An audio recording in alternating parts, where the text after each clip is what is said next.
Welcome back. Welcome. Oh my gosh. Again. Rapid You're not even reviews drunk radio. this time. Oh my gosh. No, I am absolutely not drunk this time. Believe it or not. And believe it or not, we have made it to episode 17, which is insane. We're nearly old enough to drink. Nearly. And I am your co-host, Kylie Wild, and I am joined by Pete Beckett. Hello. I normally start the cast with how are you?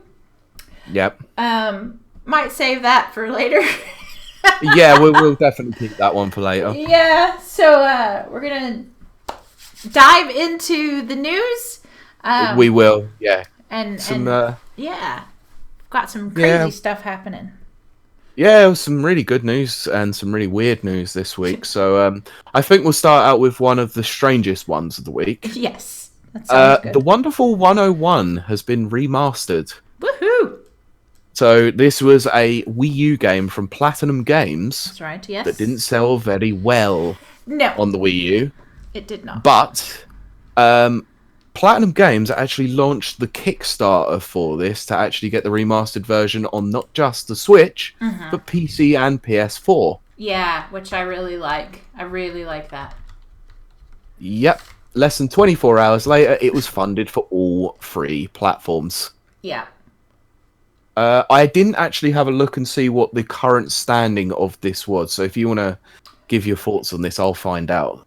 So some live research. I ultimately, I'm pleased about this, because it's a fun game. It's good. It is shocking that, there weren't a lot of big sellers on the Wii U, if I remember. Not really, no. Correctly, but the people that created it, were the ones that did Beautiful Joe. And I love Beautiful Joe and Okami, but yeah, it's very much inspired by Beautiful Joe and those sort of Henshin a Go-Go sort of style games, or Henshin games. Sorry, because that was actually what Beautiful Joe used to say. Henshin a Go-Go, baby. Yes. Oh, that was such a fun game. It was fun, but it's quite dated now. That's the only problem. It is. It's strange. It's strange how things age and don't age so well. Of course, yeah. And that's the weird thing about this, is actually it was Clover Studios who made Beautiful Joe, but they were obviously part of Capcom, who then split off and then formed Platinum Games, so with Hideki Kamiya being the lead guy. That is correct. And this guy loves to block people on Twitter as well, which is why some of the Kickstarter goals was actually get a personalized message from Hideki Kamiya and then get blocked by him. I actually saw people talking about that on Twitter, and I was a little bit confused. That one confused me. It was hilarious, actually. I was like, actually, that is a really cool to do. That is. Yeah. funny. Okay, so upon researching, the goal has literally just gone up as I spoke, or the amount. It is currently at Great British pounds, £1.1 million. Wow! So £1,172,800, and their goal was 38,356. Wow! Yeah, still got 26 days to go, by the way. That is wild. We in the future, dear listeners, we will actually be talking about crowdsourced and crowdfunded games. Yep. So that's a bit of a. Forward to that. Yeah. Yeah, this was based on the back end of that this Kickstarter that came out. Yeah, because that's massive. It is huge. Wow. I have issues with this though. Which bit? All of it. Okay. So I'm going to get on the soapbox here. Right. So sorry people if you don't like it. I don't believe a big company like Platinum should be launching shit on Kickstarter. Yeah, that's definitely some of the stuff I wanted to talk about. I don't understand the motivation. No. Look, I get it. I completely understand that they want to go down self-publishing. Right. this is a way of basically sort of getting people interested in them self-publishing their own games. Right. So obviously, when it comes to the point in the future where near free comes out, if they decide to do that, then they might be able to self-publish it. Bayonetta 3 might not come out on Nintendo consoles as a result. Right. Who knows? Like, I can understand that prospect. The only thing that annoys me about this is how much investment from Tencent they recently just had. Right. We all know Tencent are a quite a weird company. They are, but they just had a massive cash injection from Tencent to create games. So really? they've done this Kickstarter as well as having this go on. I did not realize that. Wow. Yeah, that's why it annoys me. But it has meant that this game is coming to other platforms. So maybe what the Kickstarter was all about was actually buying the license from Nintendo. Right. However, it has recently come out since writing this document up that we usually use, our Bible, we'll call it. Pro. That actually, Nintendo did come out and officially state that they were willing to publish this game, but only if Platinum were willing to put it on the Switch. Just the Switch. To which they said no. Right. So Nintendo basically said, well, you can do whatever you want with it. We'll have it on the Switch, but you can put it on other consoles if you want, if you self-publish this. So basically, Nintendo were not going to publish this if it went elsewhere. Right. I can understand that. I can understand that. I've mentioned before, I'm an author under a different name, a writer under a different name. And one thing that you learn is if you have a property and you sell that property, they own that property. Yeah, exactly. They can do whatever they want to it. Yeah. And if they don't like your, let's say, the next property you have to offer them, you know, whether it's a character or the story or whatever, you get frustrated because you know that this, you know, this something can come of this. You know, in my case, stories. You know, this is a story that needs to be told. Sometimes you resort to self-publishing. So I get the logic. Yeah, I do as well. Yeah. But that's what I mean, is I just worry about the future of that. Yeah, like the Kickstarter and stuff like that. Precedents that this is setting. Yeah, you start to see someone like Platinum Games. Yes, a couple of years ago they nearly went out of business. Yes, they did. That's right. And it's good to see that they're still kicking on after the success of Nier Automata and games along that sort of respect. I'm glad that they're still around because Platinum do some fantastic games, although they're not my kind of thing. Like I'm gonna say something and people are gonna go, what? I'm not the biggest fan of Bayonetta. Neither am I. I played Bayonetta 2 on my trip on holidays a couple of years ago to Greece. Right. I struggled through the second half of that game because I just was so bored. But but it's because it's not my typical sort of game. Right. I powered on through it because I quite like Bayonetta as a character, not the game itself. And bearing in mind that obviously Clover Studios worked on Devil May Cry and all that sort of stuff. So they're very synonymous with hack and slash games, and they've never been my idea of fun. I have never been able to get into them, especially the Devil May Cry series. I love like looking at them, and I like watching Let's Plays of them, but as a player, I don't enjoy them. The amount of times that I've watched one of my friends play Devil May Cry 3, I know that game inside and out, never playing it, because I just enjoyed watching it, because it was so stylish. Exactly. But it's the same thing with Bayonetta. It's very stylized, but it's not my kind of fun. Right. I have to 100% agree with that one. Yeah, I'm glad that these people are getting the game that they really want. Yeah. I'm really happy about it. I just worry that companies like Activision, Blizzard, and EA and Bethesda may jump on board with this. Well, because in a way, I mean, I could be wrong, and I may be, but it's almost like if, let's say, a company like Blizzard does a crowdfunding for, I don't know, anything. Warcraft 3 Reforged. I was gonna say that, and I was like, well, but yeah, okay, we'll just use that. So then you put your money out, so they get, money from people.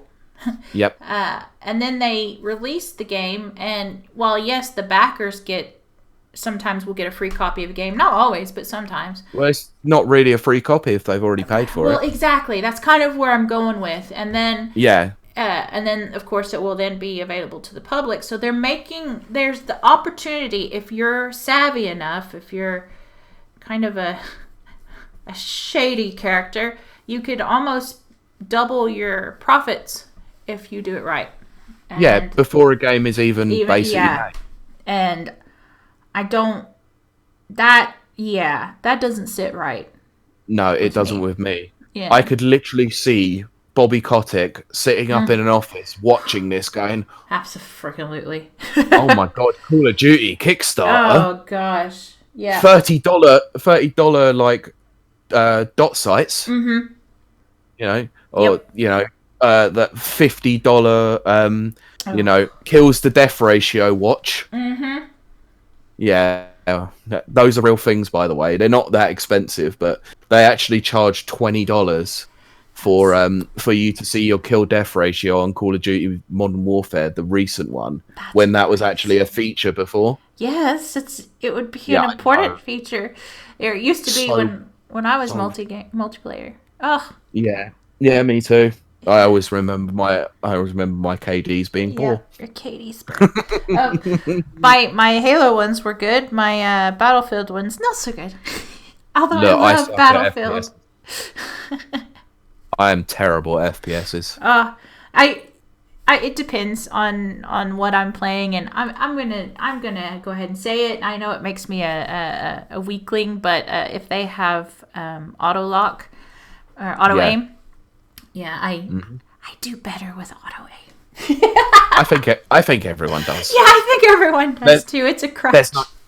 There's no shame. They include that as part of the console releases because you can't get quite the same as mouse and keyboard does. You really can't. Although I was still using auto aim on the PC version of Overwatch. So.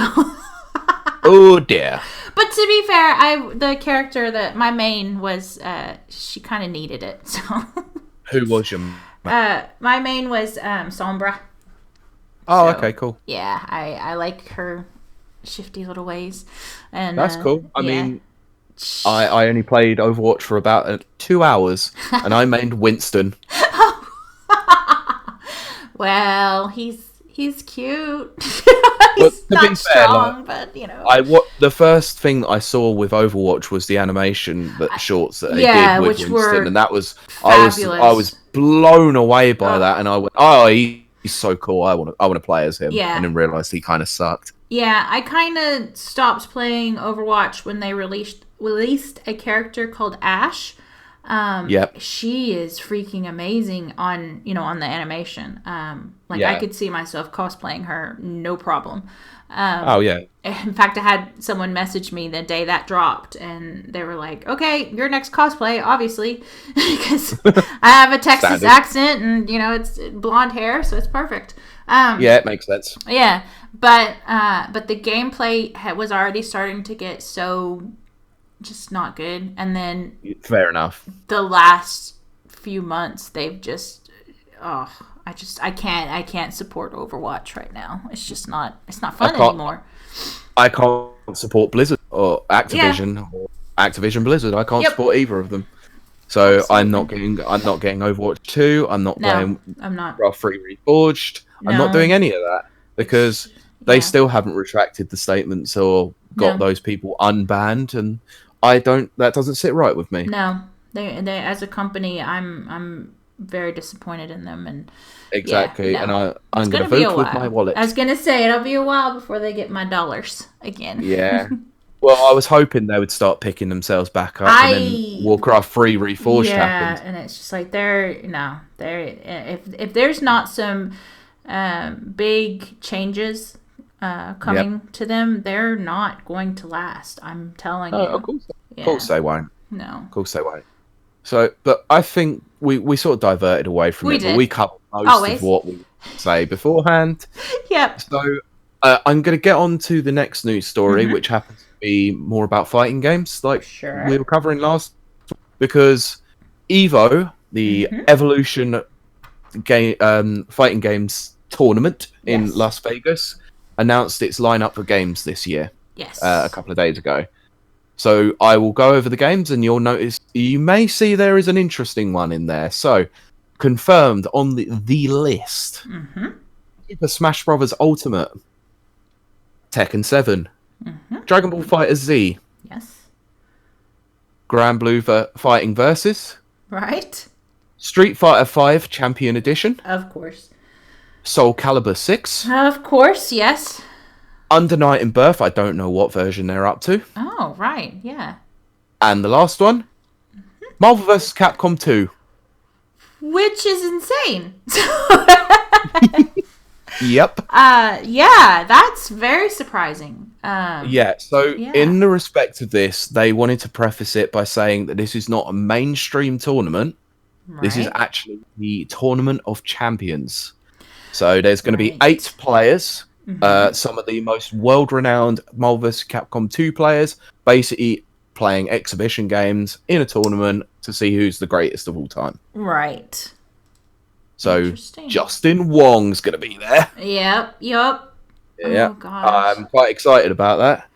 I don't like Marvel vs. Capcom 2, but I'm well hyped to see this. I was going to say, I don't like it. I don't care for it either. But my curiosity's raised.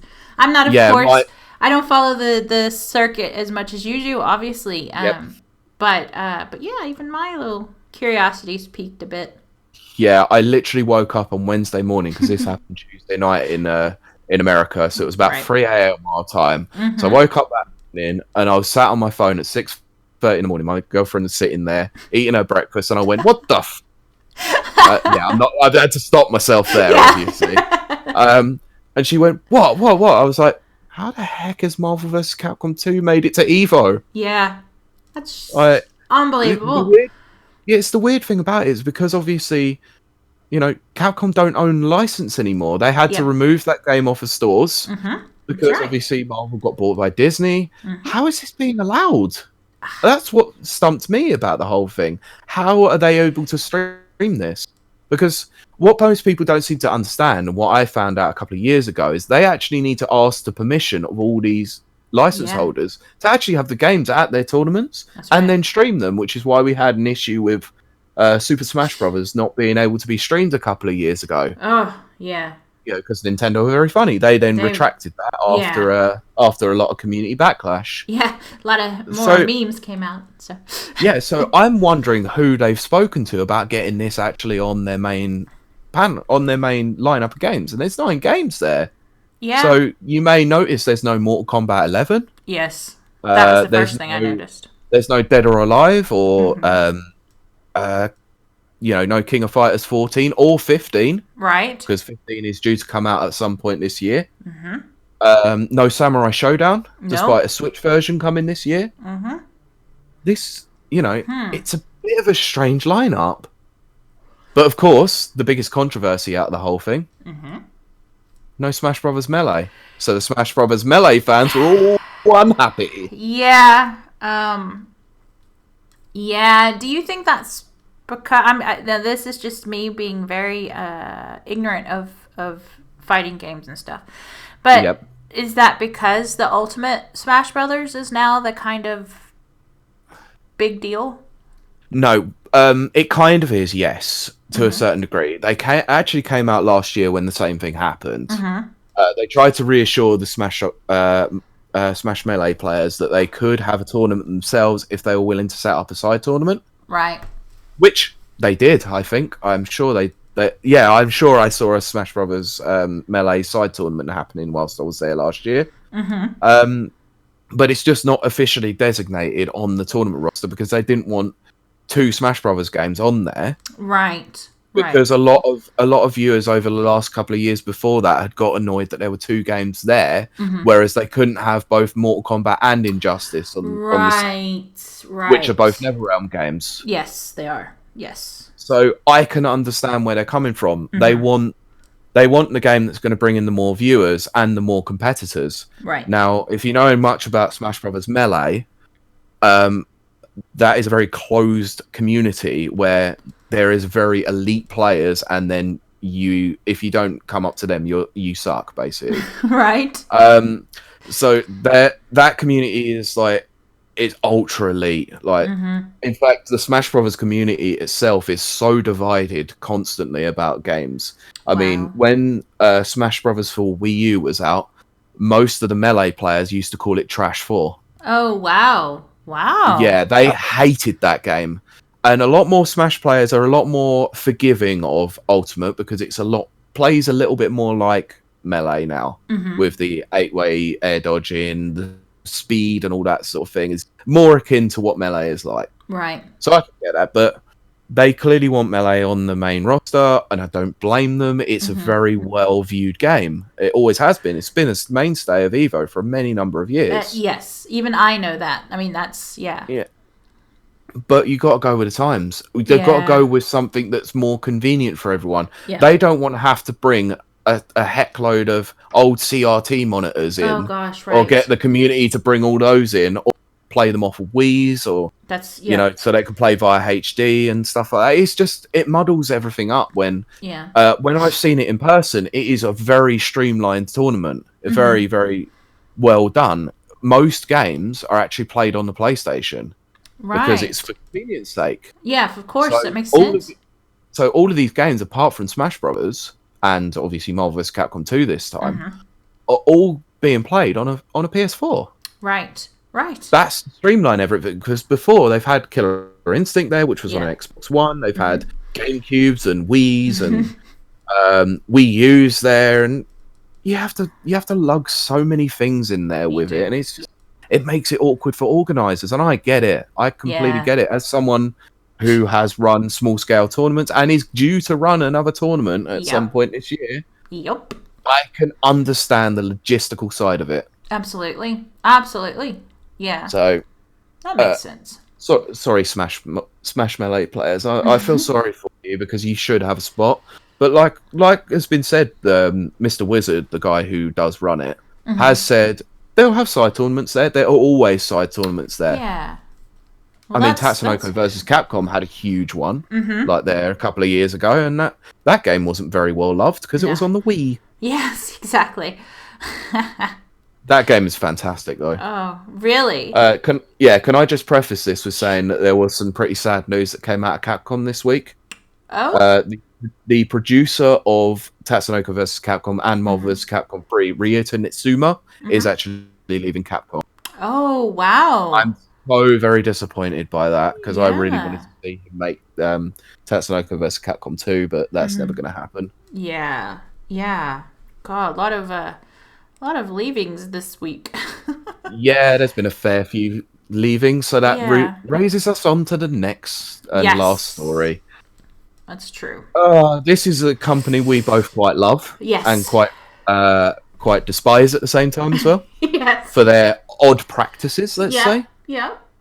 But Rockstar Games vice chairman and co-founder Dan Houser is leaving the company. Yeah, that's probably the biggest news story coming out this week. It was huge. Like, people were, they were all over the place when they heard this one. Yeah. Even to the point where the stock market got affected by this. Yeah, that was quite a surprise. Yeah. So the parent company, Take-Two Interactive, their stock price dropped 5.5% to $120 a share after his departure was announced. Right.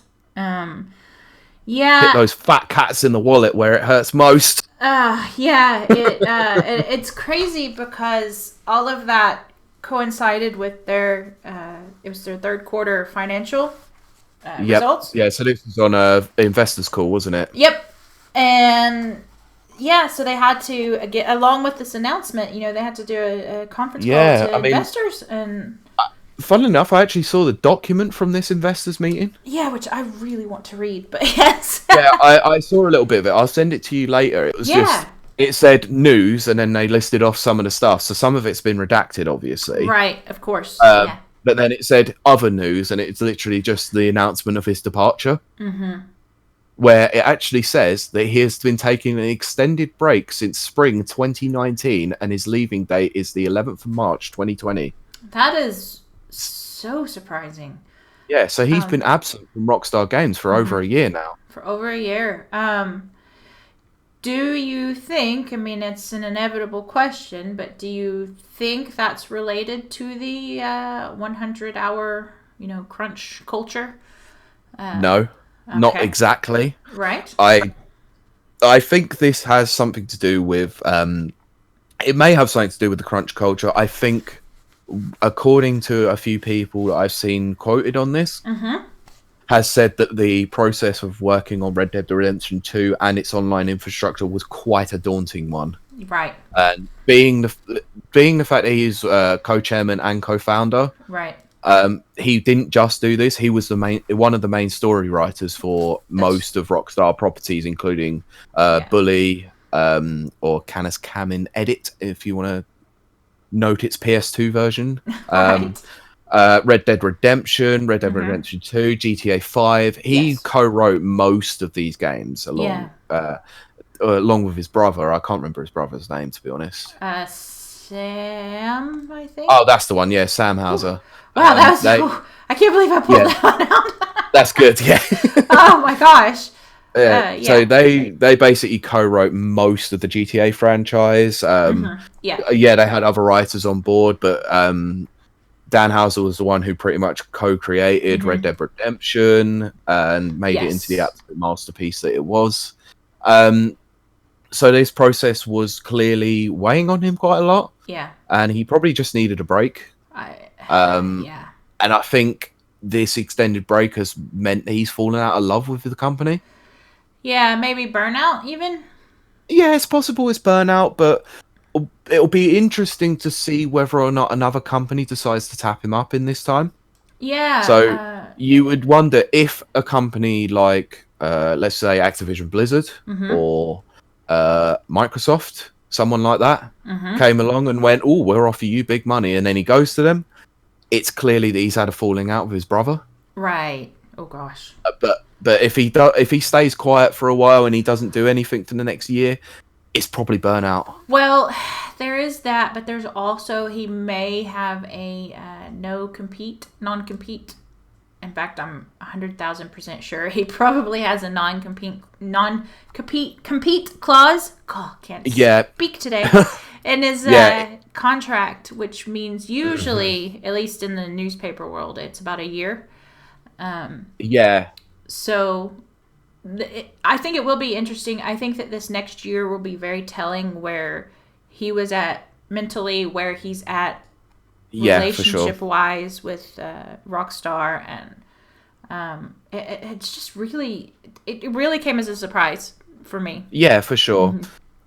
Yeah, I think you're probably right in that non-compete disclosure or whatever. Whatever. Yeah, I can't.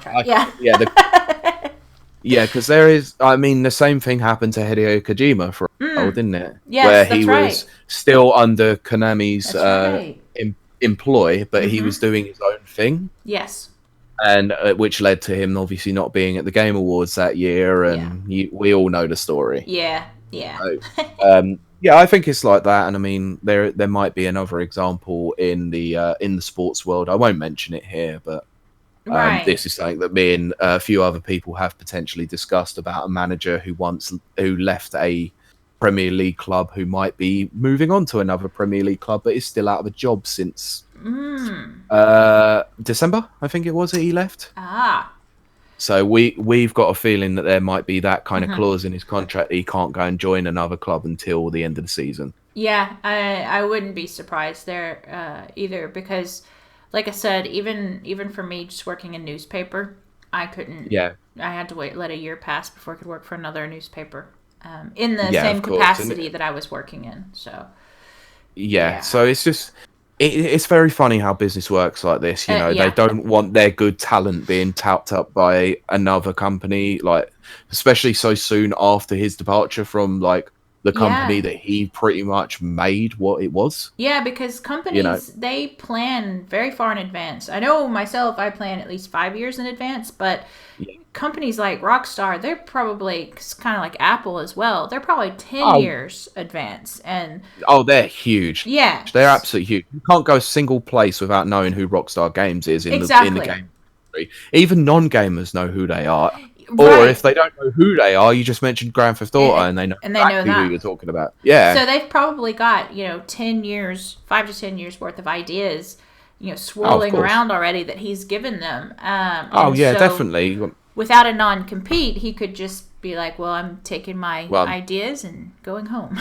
He's taking them to Microsoft, or whatever. And that's probably a good thing that they've may have done that in that respect, because you don't want him to screw over Rockstar like that. But then again, like, they are his ideas. He should be allowed to take them wherever he goes. That is one thing that you learn in the creative industry. If you work for a corporation, one of the toughest things that you have to accept and face is that anything you create for a corporation, they own. Is theirs. And it's crazy. Even to this day, I will walk into, let's say, like H&M or something like that, and I'll see one of my designs on a t-shirt. Yeah. But I never owned that design. The company I worked for owned it, and then they therefore sold it. But it's just such a weird feeling, because it's like, that came from me. That's mine. That was in my brain. Yeah, exactly.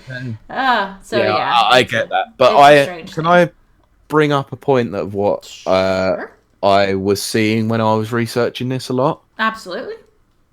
Most individuals who write for big outlets, so I'm going to call a few of them out by name, BBC, right, clearly don't know that Rockstar were called DMA Design before, and think that Rockstar only ever came about when GTA 3 was made. Oh dear, you need to check your sources. Oh, I'm very surprised. I mean, I am and I'm not, but. Oh, yeah, I'm gosh. They cater to the biggest load of trash people in the world. Right. I hate BBC. They can. Well, the thing is, like, and this is true for most media outlets nowadays.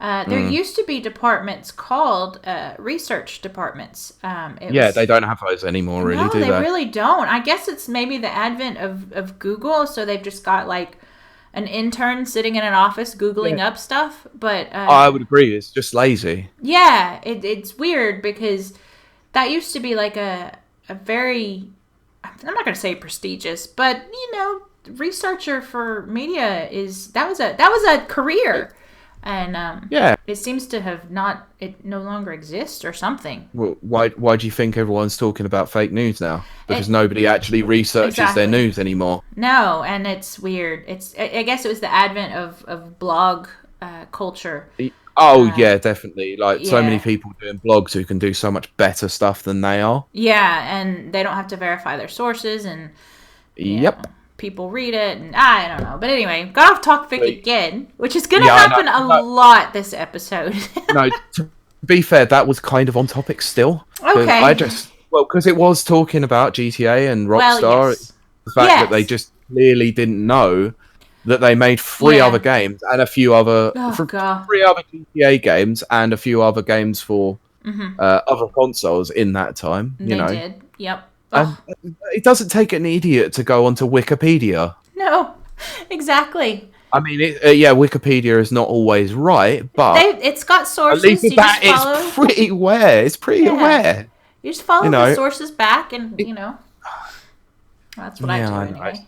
Yeah. Yeah, I know. It's so dumb. It's just it annoyed me to the point where as soon as I read that, I was like, right, I'm going off your article and I'm going to go somewhere else. Well, see, that's a thing that I think a lot of people do. Well, you're more rational-minded people, is that if you're reading an article on any subject and there's a factually misleading or just factually wrong statement, you just Yeah. if you're like me, you just close it and say, "Well, I'm done." So Yeah, that's exactly what I did. I just went, yeah, "Yep, I'm done." I can't trust you for news because No, you're I was, wrong I was, about something very provable or easy or whatever. Ugh. yeah, I was quite close to actually tweet storming them. Oh Just, man, that would I have was been gonna worth share it. the article, tag Yeah, them in there, and say, "You do know that they were called DMA design before, you absolute fools. yeah. I think that Check your check your Wikipedia sources. sources. Yeah, We for all know sure. you use Wikipedia." Oh my gosh. Yeah, at this point, I'm sure they do. I mean, Oh, they probably they're big enough to actually probably get an interview with Dan Houser, and even yeah. he could probably tell them. But But it's no, didn't want to do their proper due diligence. no, yeah, and there we still seem to be, even though. Now it's my turn for a soapbox.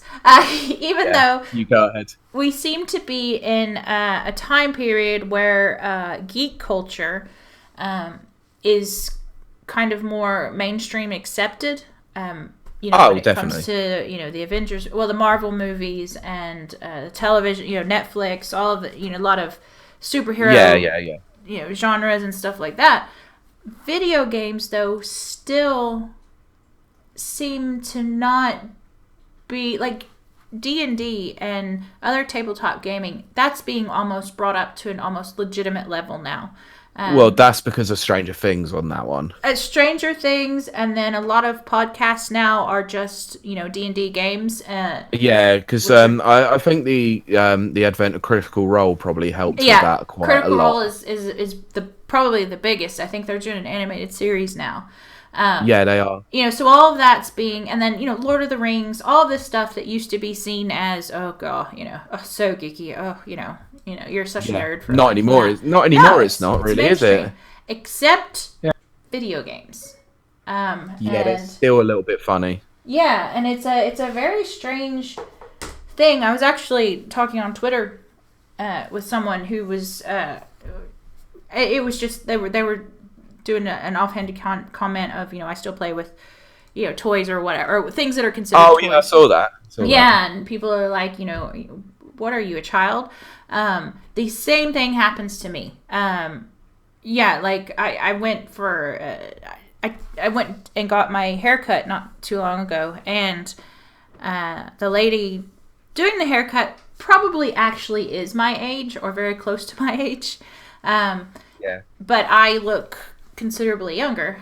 But she's asking, well, what do I do? And I told her that one thing that I do is I review video games, and just the idea just struck her as so odd. She was not like condemning me or judging me in any way, shape, or form, but it was just like, adults do that? And I was like, well, yeah, like, yes. Who do you think creates the games? Who do you think writes them? Who do you think, it's an adult medium? And she's just like, I guess I just never thought of that before. I just thought of it as like, kids play or whatever. So no. Yeah, it's there's still a lot of work to be done to legitimize video games in the media, and I think that right there, even reporting on such a simple fact and getting it wrong by someone as big as the BBC, I think that speaks that we've still got a lot of work to do. Yeah, there's still a long way to go to there's still legitimize the gaming industry as a legitimate, pop culture thing that's not just for kids. Exactly. There does still seem to be a stigma attached to it, and I just that just makes me angry. It irks me as well. Don't worry. Yeah. But I think we've had enough of that one, haven't we? Yeah. So I think that brings we both got on our soapboxes for a while. We got that out. But that brings us to our next segment, which is the You Got This segment, which, as I say every week, is supposed to be a 2-minute segment and never is. No, because your mental health is more important than just 2 minutes a day. That's exactly it. You take as long as you need. That's why I let you just go with it. Yeah, just let me go on. I'll take up 3 hours. No, I'm kidding. Takes the mic. Come on. Rein it in. So this week's topic for You Got This is It's kind of very generic because both of us have had a crappy week. Yes, we have. Yes. It's been horrible. It has been. And I've actually seen not only in our own Discord, but just in general, other groups I'm part of and stuff. Everyone seems to be struggling a bit this week. Yeah, we've noticed it on our Discord, actually, that there's been a few people who have been really struggling this week. Yeah, and even before we were recording, there was some stuff going on there that we had to get involved in as well. Yeah, and like my heart just goes out to everyone because this week has been super rough. I went ahead and vocalized a little bit in our well-being channel, which is just, again, just one of the best ideas ever. Yeah. Overlord Mike needs a medal for that one. Yeah, absolutely. But is this the right time to bring up that he's an ambassador for Safe in Our World charity? I think that's a perfect time. Yes. I don't know why we've not announced that on this dadgum show. I'm so surprised we haven't done that as well. But I mean, Mike put it up on Twitter himself and via the Rapid Reviews UK Twitter, but he is actually an ambassador of a really good charity called Safe in Our World, and there are some quite recognised people in there, from game developers to publishers, even journalists in there. Absolutely. I don't like to call people out by name on there, but most people will know who Game Explain are, and one of their members, Olsen, is on there. So that's pretty cool. Yeah, I'm actually very proud to be associated with it, you know? Yeah, me too. Yeah. So yes, Rapid Reviews is now part of the Safe in Our World charity, and it's fabulous. It's a perfect fit. Fantastic. It does. I mean, Mike's been very vocal about mental health issues on Twitter. We all kind of have, in our own respect. We have this section on our podcast, the well-being channel on our Discord for us, for the writers. It was set up, and it's been a haven for everyone to just go, God, I just need someone to talk to. Like, this has been hell. Like, I need someone else's perspective. Like, am I being irrational? Am I thinking this? Am I winding myself up over something that doesn't need to do? I don't need to. That's exactly. And in fact, that's exactly what I did yesterday. And I kind of tossed out a statement of some stuff I was going through, trying to see if I was being irrational, and woke up this morning. And unfortunately, I woke up about 5 minutes before we needed to start recording. And so, like, it was just a list of replies to that. They were very positive, very affirming, very just, you got this. Which they actually did say that. Phrase is going to haunt my dreams now. It is, but it was very nice. It's so nice, and I haven't say that to us. Yeah, I haven't been able to get back to it because we did go into recording, but but there's such a feeling of that, which is really what this is about. Is when you have crap weeks, as we have. Yeah. It's good to have people you can rely on. Too right. Yeah. Not every week you have in this life is going to be a cakewalk. That's Not right. every one of them is going to be easy. Not everyone's going to be difficult. Yeah. You take them as they come. That's right. You try to roll with the punches, but sometimes your own well-being you just can't get yourself over that little that situation where like for instance, my one was just that I'm worrying about work. Right. I'm still technically on work probation, and I'm worried I'm going to fail it, Right. and I just can't get myself over that hump. So I was just getting more and more frustrated the other day, and I had a day at work where it was literally feeling like I was cleaning up everyone else's mess. Right. It got to me, and I just came out of work. I went onto the Discord after walking home most of the way. I literally got to the top of my road, and I just said, "Oh God, what a crappy week! Crappy day this has been." Yeah, and then disappeared. But yeah, but that was my way of dealing with it at that time. I just felt like I just needed to put down that I had had a crappy time, and people probably knew that I was just going to disappear. Yeah. For a bit. Yeah. Like, and it was like with you, I got those messages the next day, and I thought, I feel so bad that I haven't responded to them, but I just needed time to get out of my own head. And, and but then worst thing about it is I stayed in my own head all that night. Yeah, unfortunately, that can happen. As I know far too well. We are very similar in that respect, which is why I've taken time out of my day to make sure that you are okay. Yep, and in my way, my own very strange autistic way, I do try to do the same. Like you putting up a gif of a hug to someone earlier on. Which is something you normally wouldn't. That's very difficult for me to do. I know, but it's just why I suggested it to you was just a way of sort of saying everything's going to be okay, sort of thing. That's another kind of part of this whole segment that I do want to mention is like, so I don't navigate the social world very well. It's just not something I do. And then having someone, and in this case, Pete, in your corner that can say, well, Kylie, this is what's expected in, society, or whatever the right words are.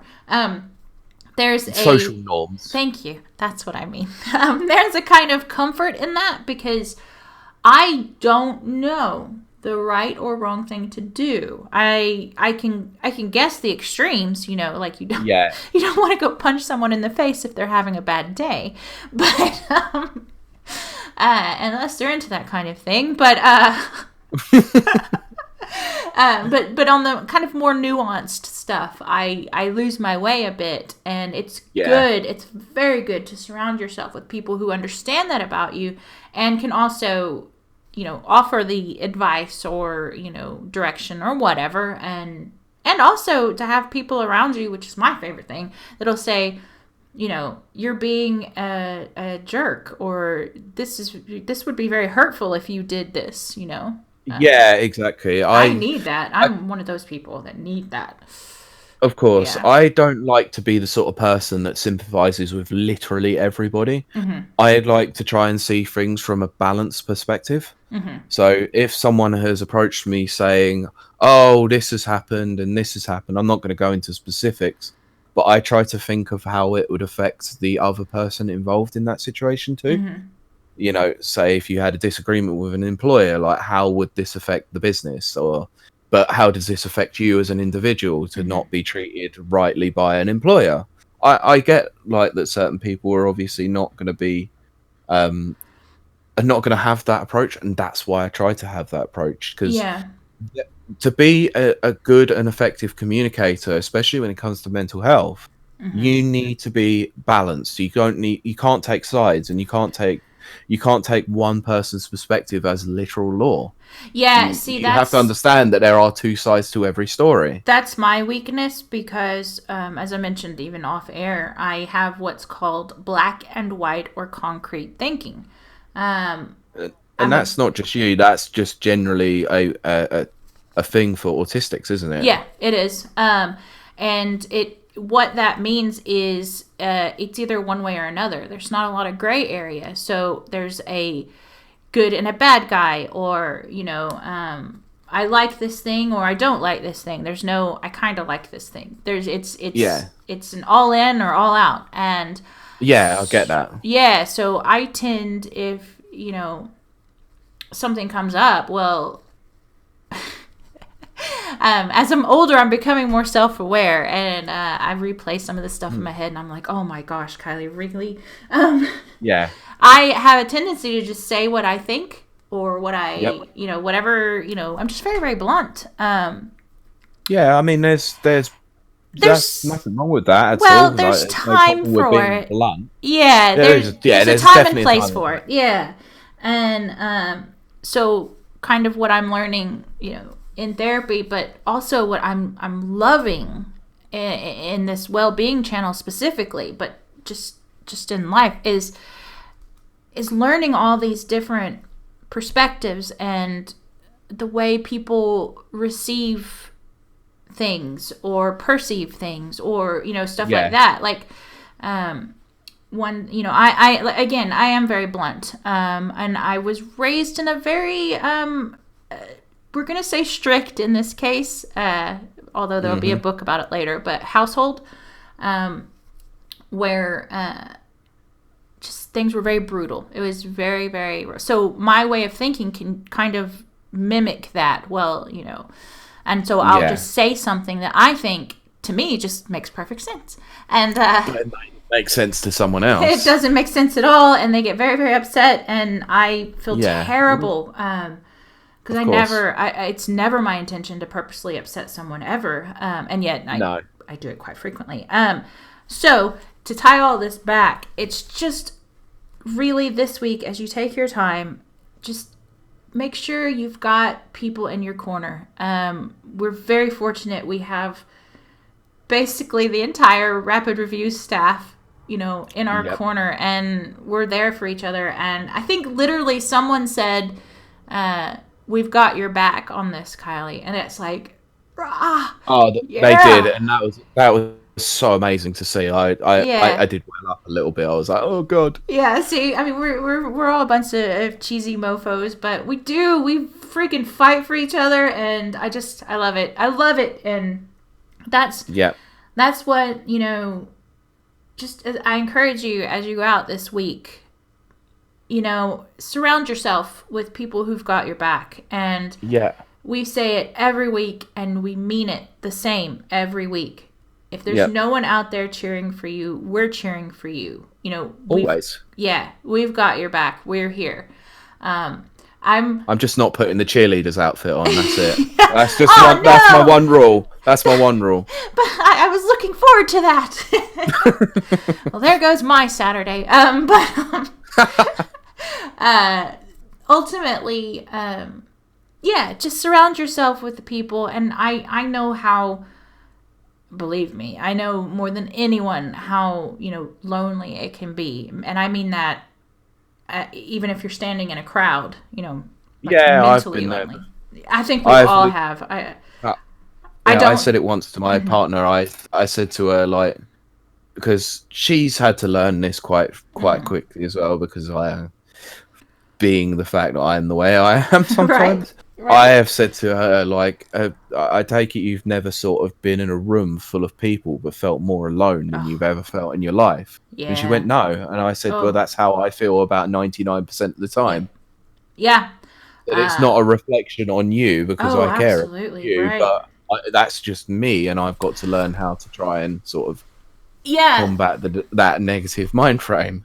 That is one thing, if you do ever follow me on Twitter or whatever, I do talk about loneliness a lot, and I do that in my life because I'm very open with my mental health journey, or whatever you want to call it. But I tend to get some blowback from others who are like, but I'm your friend and I'm there for you, and if you need me, and blah blah. Trying to explain to them that it has nothing to do with them at all. They are wonderful people. The loneliness I feel is because I don't have a lot of people around me that are like me, if that makes sense. Yeah, exactly. Yeah. It can be a very isolating place when you don't have someone in your corner. Yes, exactly. And so I kind of have that in a way through, let's say, the Rapids Review and things. Yeah. So if it ever gets really, really bad, I'll you'll pop up for your once a week visit. Yeah, exactly. I once had another company I worked for. They referred to me as a legendary Pokemon. I pop up, because I pop up. Oh, I get it now. Yeah. Okay. Yeah. I kind of liked that, and that is kind of cool, to be fair. Yeah, because it was kind of accurate. Yeah, exactly. I'm always there in the background watching, but I kind of only pop up, once in a while. You're like Lugia. Yeah, yes, and that is 100% due to what I call autism brain. I have terrible social skills. But again, I keep going off track, guys. I'm so sorry. No, it's fine. Oh god. I've got, well, I'm going to say we've got lots of people in our corner, and in return, it's a you scratch my back, I scratch your back, mutual beneficial type thing. We've got your back and they've got our back. And, I just, that's wonderful. So what I encourage you to do is, yes, find your community, and make sure you've got people in your corner. And if you can't think of anyone in your corner, we're here. Yep. Yeah. Give us a message on Twitter or wherever. We're more than happy to communicate with you that we are here. We're in your corner. We're fighting your side. Yep. And I'm going to be honest, Pete probably responds better and faster than I do. But, I mean, to be fair, I haven't told many people this, but I actually want to train to be a mental health first aider, or an ambassador in that aspect. So I try my best to get as much experience in that in a non-professional standing. So I try to help as many people as possible. Just let it be known, if you think I'm being rude, I'm not being rude. I'm just being honest. Yeah. You can't help someone if you aren't 100% honest. Oh, gosh. You can't help yourself if you're not 100% honest with yourself. And that's what I'm learning in therapy. They're making me admit crap. But it is the truth. They're like, you can't heal if you don't, admit to it yourself. It's like, crap. Yeah, exactly. Yeah.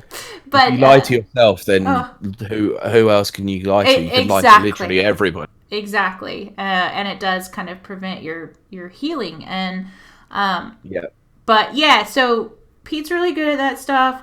The honest truth is I try. On top of being autistic, I also run a business and have a couple of side careers, and so my inboxes are really full. I'm so behind. So yeah, just my heart is there. She will get back to you eventually. Yeah. Yes, and my heart is right there with you guys. I am cheering along with you. I'm just a bit behind. It's fine because we're a team. So. Yes, exactly. So yes, go forth and remember, you got this. Yep. That's a good section today, I think. Yeah. May not be 2 minutes, but that was very much needed. No. There was several 2 minutes. Yeah. I don't even know. I'm not even going to try. Oh my! I'm not even going to try and pick this up in editing. I'm not even bothered. You just throw it up. It's just that kind of week. No, I'm not even going to try and listen back to it and see how long it actually was in editing. I'm not even going to bother. No. Oh gosh. Last week we had. Okay, I have to say, publicly, I don't know if I've said it or not. It was my fault. We can't pinpoint exactly where. No. But it was 100% on my end. My audio just disappeared. So if you know anything about sound stuff, you'll know that we use programs that are basically like virtual mixers. Mm-hmm. We record both sides to make sure there's no issues. So we've got like backup recordings of this. Yeah. My side was fine, but a little quiet. Mm-hmm. So I was quiet on that one, and you were very loud. I was very loud. And on your one, I could only hear myself. Yep. Which was a very strange experience. Yeah, like if you listen to complete air and then just me going, hurt, good start. It's like, what the hell has gone on here? It sounds like Pete has lost it. And yeah, I wish I would have put that up. I should. Imagine we still have a copy. I would have gone, what is this? We'll do that as a special release in the future for donors or something. Me having a conversation with myself. It's quite funny because he does go, yeah, Yeah, that was literally the first thing because you knocked up and I just went, good start. Yes. Yeah. So yes, my fault. Pete did his absolute best to pull it out from the brain.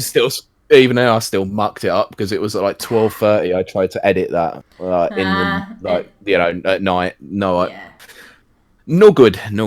But because after the recording, I needed a couple of hours of unwind to watch Futurama. Oh yeah, absolutely.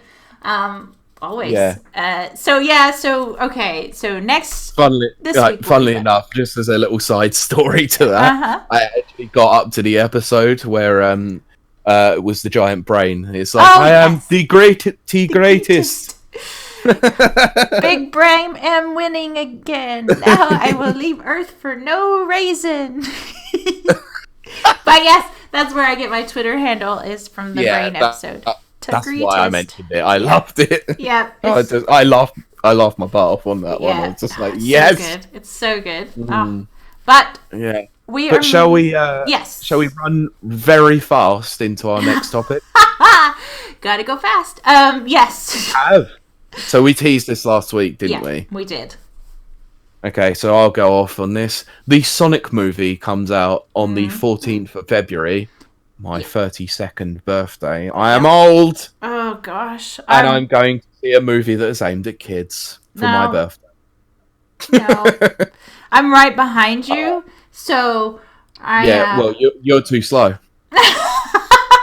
Yes, I got it in there without even trying. That was good. Oh, that was good. Yeah. So, well, I'm definitely looking forward to your assessment of it next. Yeah, so that will come briefly next week at the top I was of gonna the show. say. It won't be. It's a quick one. It will just be a quick one, just saying what my minor thoughts were without going into spoilers. I was gonna say no spoilers. Yeah, well, I can't imagine there being spoilers, but who knows? I mean, they've probably already been given away in the trailer.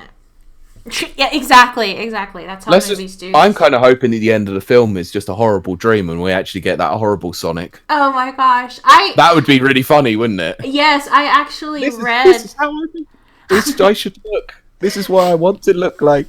I've read that on the DVD release, they're going to have both versions on the DVD. They better do. Yeah. I know someone was asking for it, but they better have that because I want to watch the horrible cut. I know, that would be very interesting. Oh my gosh. I did not know. Oh, now I'm going to be like, okay, guys, today, I kid you not, we have just forgotten the names of everything. Just everything. Yes. I mean, to be fair, we were talking for a good 3 or so hours before we even recorded. We're pretty burnt already. Yeah, we had to vent, get our frustrations out, and get our charisma levels up, and then just we had to make sure we're in the right frame of mind. Yep. But I did not realize, because I never checked and never thought to check, that the voice of Sonic is the guy on Community, the annoying guy. I know who you're talking about. I know in the movie there's James Marsden. James Marsden who's playing the cop. Jim Carrey is Robotnik. Absolutely. Ben Schwartz is his name. That's it. Who's Ben doing Schwartz. the voice That's of him. Yeah, I had to think for a second. That's why I was Very sort of stumbling. Good. Yeah, excellent. But yeah, he does the voice of Sonic. I didn't even know and that. apparently the mocap. Oh yes, that's right, because I saw a scene from the mocap, which is just How did what? I know. Why? Don't ask. But oh my gosh, I'll tell you what's a good mocap to watch. There's 2 of them, which is weird to say that, but it is really good. Is of course God of War, the new one. That's really good. Like you should watch. We mentioned it before in the Game of the Decade discussion. The Finding Kratos, was it? Yes, that's right. Yeah. Yeah. Or something like that. That's it. Yeah, I mean, I can't remember, but that's how bad we are today. I know, it's just terrible. I'm so sorry, guys. We'll do better next week, I promise. And then The Last of Us. It's actually Raising Kratos. That's Raising Kratos. That's it. I had to search it. I'm sorry. You know what's funny? Oh God, this is so stupid, but I can't help it. You said Finding Kratos. Yeah. I have a book out that it's old called Finding Zeus. Brilliant. Yeah, so it's funny because you said Finding Kratos, and I was like, oh yeah, that's definitely it. Yeah, of course. You idiot. Because that's your like own book. It's fine, but yeah, I was gonna say the Last of Us mocap stuff, like where you see like Neil Druckmann talking to the actors who played him. It's quite fantastic, but if you want a really good example of who a decent mocapper is, just check out Andy Serkis's work. Absolutely. He's absolutely superb. Yeah. I mean, Rise of the Planet of the Apes. Like, my God, what a movie that is! Like, that's underrated and Well, underappreciated. But that film is fantastic. the problem is, and yes, I'm gonna agree with. God, we are really. This is not Sonic related. Like, I know, but this that is the monkeys are blue. The problem is the original. I'm going to say the first three because I think there's 6 of them. Planet of the Apes movies are yes, there are quite a few of them. Fabulous. The first 3. They are. Then it starts getting weird afterwards. But yeah, especially when Tim Burton gets into it and it's Mark Wahlberg. Well, that's Mr. what I was going to say. Himself. What the heck are they thinking? I don't know what happened there, but I mean, even far back as the 1960s originals, they are stunning. Again, they have fantastic films. Yeah, I mean, the fact is that like the twist ending for the first Planet of the Apes has literally been referenced in pop culture everywhere. Shows how iconic still is. What's crazy, and of course, no spoilers for anyone that might actually not know. Growing up, first and foremost, those movies were very important to my family. Apparently, we were sci-fi geeks before it was popular. My mom and my grandmother. Oh, of course you were. Yeah, Star Wars was huge. Planet of the Apes was huge. All of that. So I grew up watching them, but never really paying attention to them because I was a kid. And then, of course, I'd seen the pop culture references to the ending, but didn't know it and never clicked with me. And then when I was about 12, I was cognizant enough to watch the movie and then you realized. Get to the end, and oh my gosh, I ran into my mom's room and I was like, that's the greatest thing I've ever seen. Yeah. I do remember going back and watching the original Planet of the Apes like, after I'd seen quite a lot of the pop culture references. Right. And the first thing I could think of was Futurama. Yeah. Again, that is probably the best like version they've done of it. It's like, oh my God, they blew it up, and then they blew them up. Yes. Yeah, even it's so weird. Archer does it as well, and everyone has done it. Like literally everybody. Yeah, and but it was funny though that I still didn't even like. It wasn't enough to take away from the ending. Still punched me in the gut. Yeah, and it was amazing. That's the sign of a good ending. Is exactly. That it can still shock you, even though you've seen it 1,000 times. Yeah, and so the new ones come out, and I really tried with the Marky Mark thing, and he's just no.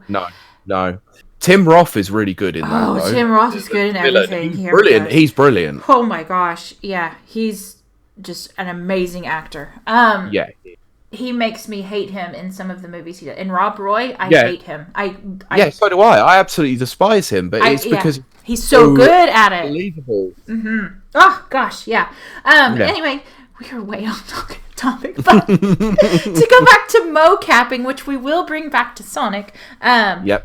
Yeah, the only redeeming quality for me in the follow-ups, Rise and Dawn, of the Planet of the Apes.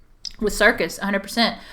In fact, I'd say his portrayal of Caesar is far better than... Oh no, how have I blanked out on his name? What kind of day is this? Anyway, the guy that played Caesar in the original 60s, who's also an amazing actor. He is. I'm blanking on that one as well. I am so sorry, guys. It's one of those days today. Show must go on. We are doing this for y'all. We are freaking. That's why I'm checking this out as we talk. So you carry on. Okay, but so just to kind of bring that back, I am quite surprised that Sonic was mocapped. I mean, Sonic again. It's coming from a place of ignorance, but I would almost think that it would be easier to just drop him in, almost a Who Framed Roger Rabbit style, you know? Yeah, that would have been weird. Yeah. But you do have to wonder, like, okay, Who Framed Roger Rabbit was a good movie. Or maybe I'm looking at it through a childhood lens and it's a terrible movie. But I thought in the last couple of years, it's not a bad movie. It's still fine. Yeah, it's still good. It was one of my favorites as a kid. I just haven't watched it as an adult. But why can't we get some... Like, why is everything so 3D rendered? Like, why can't we do some traditional animation? Yeah. Because the Sonic cartoon... Oh, what, Sonic Underground? Yeah, because there's one that's terrible. Yeah. He's the fastest thing around. Yeah, oh, goodness gracious me. That brings back nightmares. Yeah, exactly. Before going to school. Cool, now it's stuck in my head. Sonic! It's the fastest thing around. Oh my gosh. And then rushing to get ready. Yourself now. Oh my gosh. I did. But anyway, there was... The later one was really good. Yeah. And it was that's the one I remember the most was... it's what we called Sonic Underground, and that was without a doubt one of the best Sonic sort of like Saturday night. Yeah, that's it. Saturday morning cartoons. They were fantastic. I used to love them as kids. Yeah, absolutely. There was a whole block there that they would play on Saturday mornings, and then they would repeat it in the afternoons during the week for us Americans. Of course, but it's crazy though, like how many animations. Yeah. Sonic, they still going, even like Sonic Boom, like Rise of Lyric was literally like that game was created to coincide with the animation. Yeah, and it's weird. It's very similar, I would say, to the Teenage Mutant Ninja Turtles. That there's just been like, a reiteration, and now they've done it with Sonic, and that kind of ties into some of the things we wanted to touch on, which is. Sonic has been around, oh my gosh, I'm going to hyperventilate. What are we at, 30 years? Nearly. 1991, I believe, was his first appearance on the Sega Mega Drive. Oh, wow. Yeah, I want to say 1991. I'm pretty sure that is the case, because I'm pretty sure it was 91 for Sonic 1, Sonic 2 was 92, and then Sonic 3 was 94. Along with 95 for Sonic and Knuckles. Yeah, which is, then I start actually having memories. I go by UK PAL dates here, not US. Yeah. And actually, I'll tell you, my first copy of Sonic was actually when I got my first PC. Dear. I'm sorry. Mm-hmm. They were bad. They were bad. They were very bad. I got... 12 or 13 years old, and I got it had Sonic 1, 2, and 3 on it, and it had Flashback. Wait, was it Flashback? The comic one. Yeah, I'm sure it was. No, I don't think it was Flashback. But golly, guys, I'm so sorry. It is fine. Ray, which one was it? The Rayman. Rayman? Yes. How has Rayman come into this? He's on this Sega CD, this compilation CD. It had Rayman, Sonic 1, 2, and 3, the comic game that I cannot remember. Comic Zone. Comic Zone, that's it. And then... oh God, I can't believe I played that so much as a kid. I can't believe I didn't pick up on that. I can't get past the beginning. Never have. Cause I have.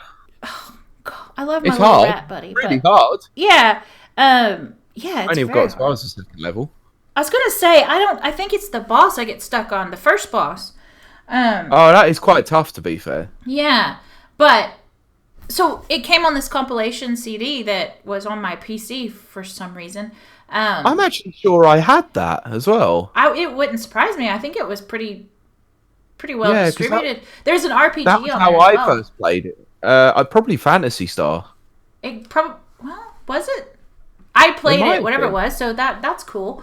Yeah, I mean, that was how I played Comic Zone for the first time, was on PC, on Windows 95. Yes, that would be, okay, yeah. God, yeah, so my first computer We're old. And my first computer was used and abused, and my mom's friend at work gave it to me. And, nice. I didn't know what format meant, and I formatted the hard drive and wiped everything. I was like, this thing isn't loading. And luckily they had a copy of Windows. Oh, that's 5, so good. Oh, that my was gosh. back when you used to be able to get boot discs. Mm-hmm. Exactly. I formatted that sucker like within the first couple hours of having it. I didn't know, and so I was like, "Sure, I'll format it." I didn't know that meant delete. No, that meant let's basically just ruin this entire thing to make sure it's back to factory. Yep, exactly. But yeah, so my first memories of playing Sonic, not of Sonic in general, because he was on lots of things already, marketing, and stickers and pencil sets and all that kind of stuff. And everywhere. Yeah. This was Sega's attempt of trying to outdo Nintendo with Mario. Yep. They needed a mascot, and they got a mascot in a big way. Yeah.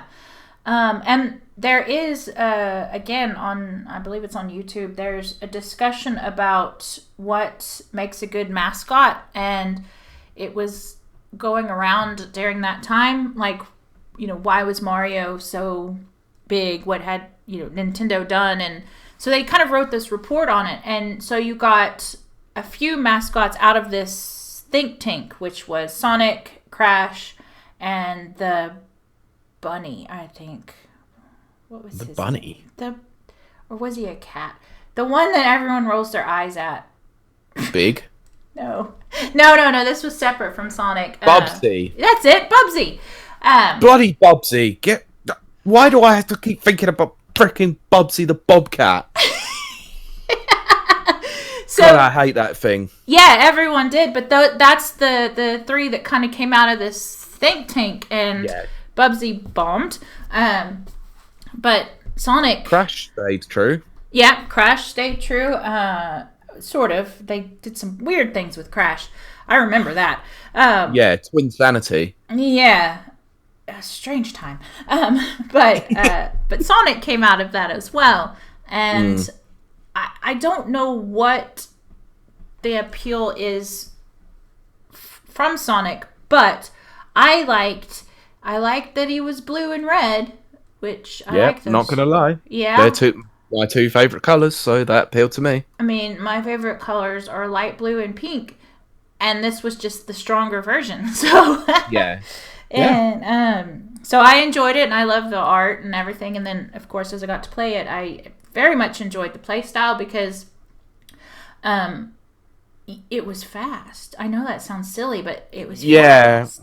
It was so unlike we had seen in a traditional platformer. You know, it was all about being quite methodical, quite thoughtful, and timing your jumps and all that. You still had all of that, but this was done at breakneck speeds. Yes, exactly. And sometimes you really didn't have to particularly time it. You could just go completely. Just let it roll. Yeah, exactly. And then, of course, as you became more studied and astute in the game, you find out where the secrets are, and that's where you started. Not Star Worlds, but the Chaos Emeralds and things like that. Exactly, and all the secret worlds, Ring World. Oh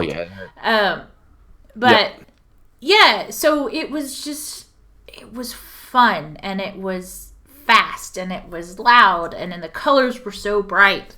And that was visually, even the very first game is a very visually striking game. Yeah. Despite being quite limited, because poor old Sonic never had his spin dash in the first game. That's very It's so hard to go back and play that game now. It is. In fact, I did that not too long ago because I have me too. Retro consoles around here, and the handling is very different than what you come to know, like with Sonic 3. Yeah. Which is probably my favorite. We talked about that off air. We talked about that off air, didn't we? Yeah, and I love Sonic. Now, having stated that, prefaced with a trigger warning, let's just say. Yes, there you go.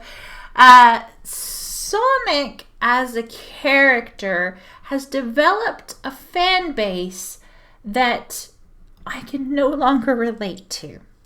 Shall we just call them the Rule 34 fan base? Yes, we'll do that. So anyone who doesn't know what Rule 34 is, Rule 34 is, if you can think of it, there's probably a porn of it. Yes, exactly. Yeah. So as Sonic, oh gosh, I was about to say as Sonic picked up speed. Now that was not a pun.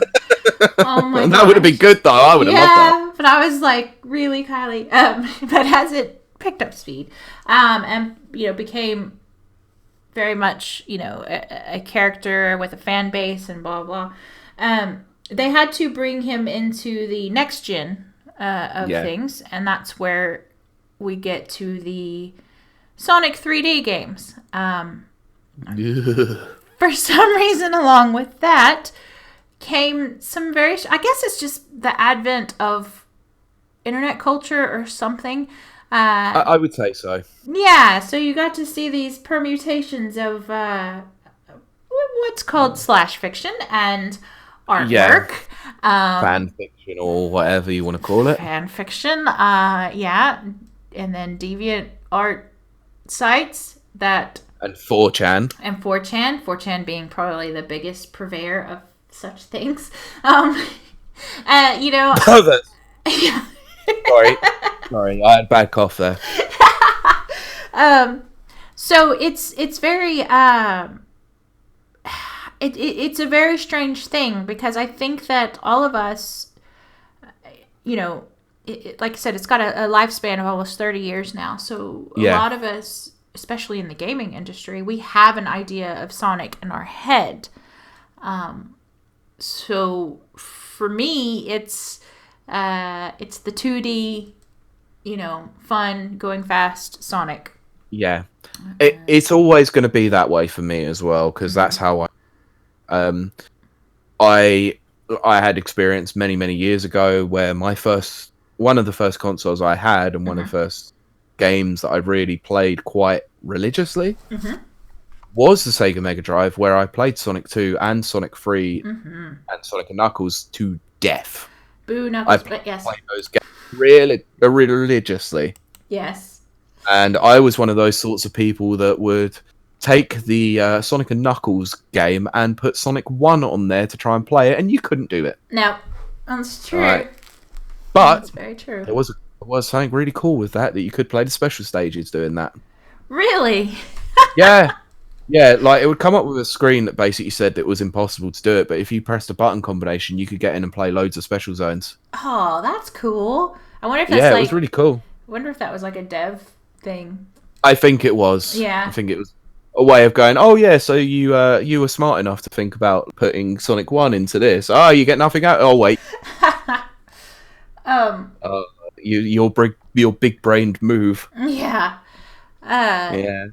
But it was cool, actually, going back and playing Sonic 2 and Knuckles, which was a really weird thing, because Sonic wasn't even involved in the game in any way, shape, or form. It was just Knuckles. It was just Knuckles. It's very strange. Yeah. And then, which one was it? Was it Sonic Blast? Where they actually had... It was Sonic... Okay, and I think it's Sonic 3, where he goes in the casino. Oh, yeah. I hate that level. They made... Yeah, that's because...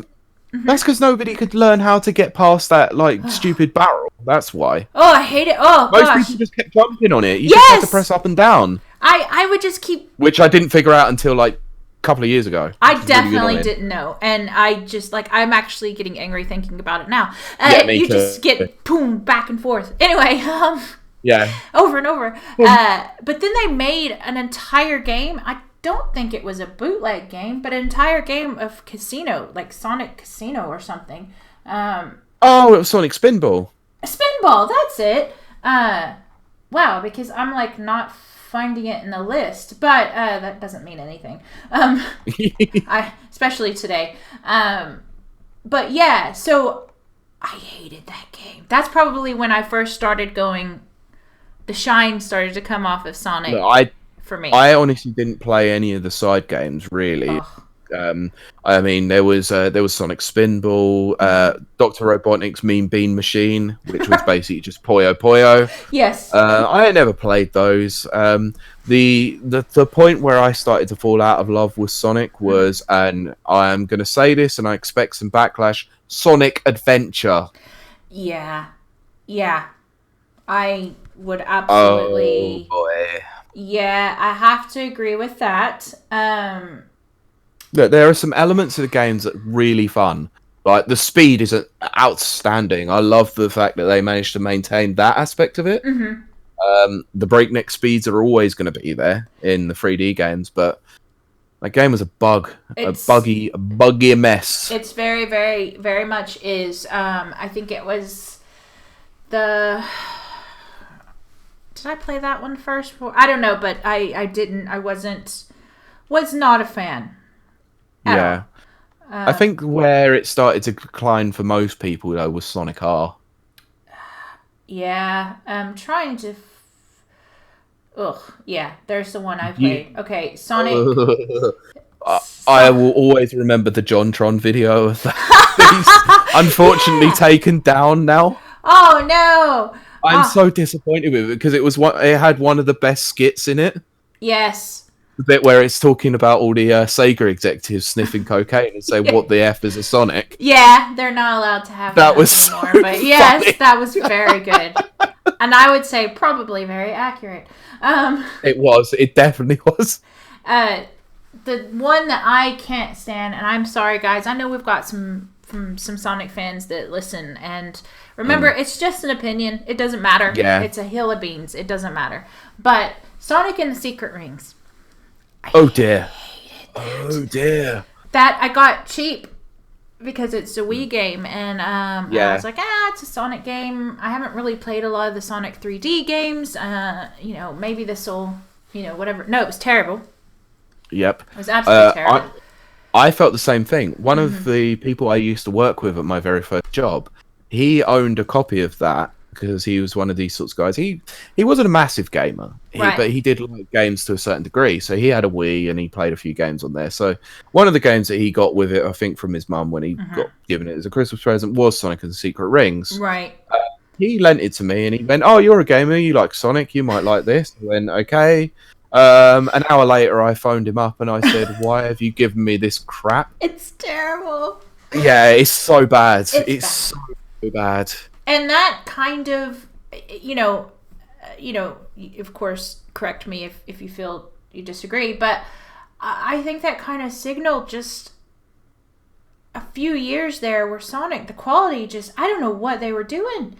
And it I don't know either. It's so weird because you could see such great glimpses of what's to come with Sonic Unleashed. Like the opening movie to that game is some of the most visually striking things that I've seen, especially on a Wii. Oh gosh, yeah, it's beautiful. But then the werehog happens. Yes. Yeah, and they preface it that making this big thing. It's like, okay, Sonic Unleashed is not the best game in the series, but at least the Sonic sections are very good. They are. I would absolutely They're just broken up by these horrible werehog sections. It was, for me, okay, I kind of tend to be, as I said, a black and white thinker. So, for me, Sonic is a blue hedgehog that gets rings and frees, little characters from Robotnik. Because that's what I was raised on. That's what I grew up on. That's how I know Sonic. So, but even that's not right now because he's called Dr. Eggman. Yeah. Damn you, Sega! Stop changing names. I'm not good at that. So why is it back to Robotnik for the movie then? Probably nostalgia. I bet you. I guarantee it probably is because they will probably want those people who played the old games to go and take them. That's it.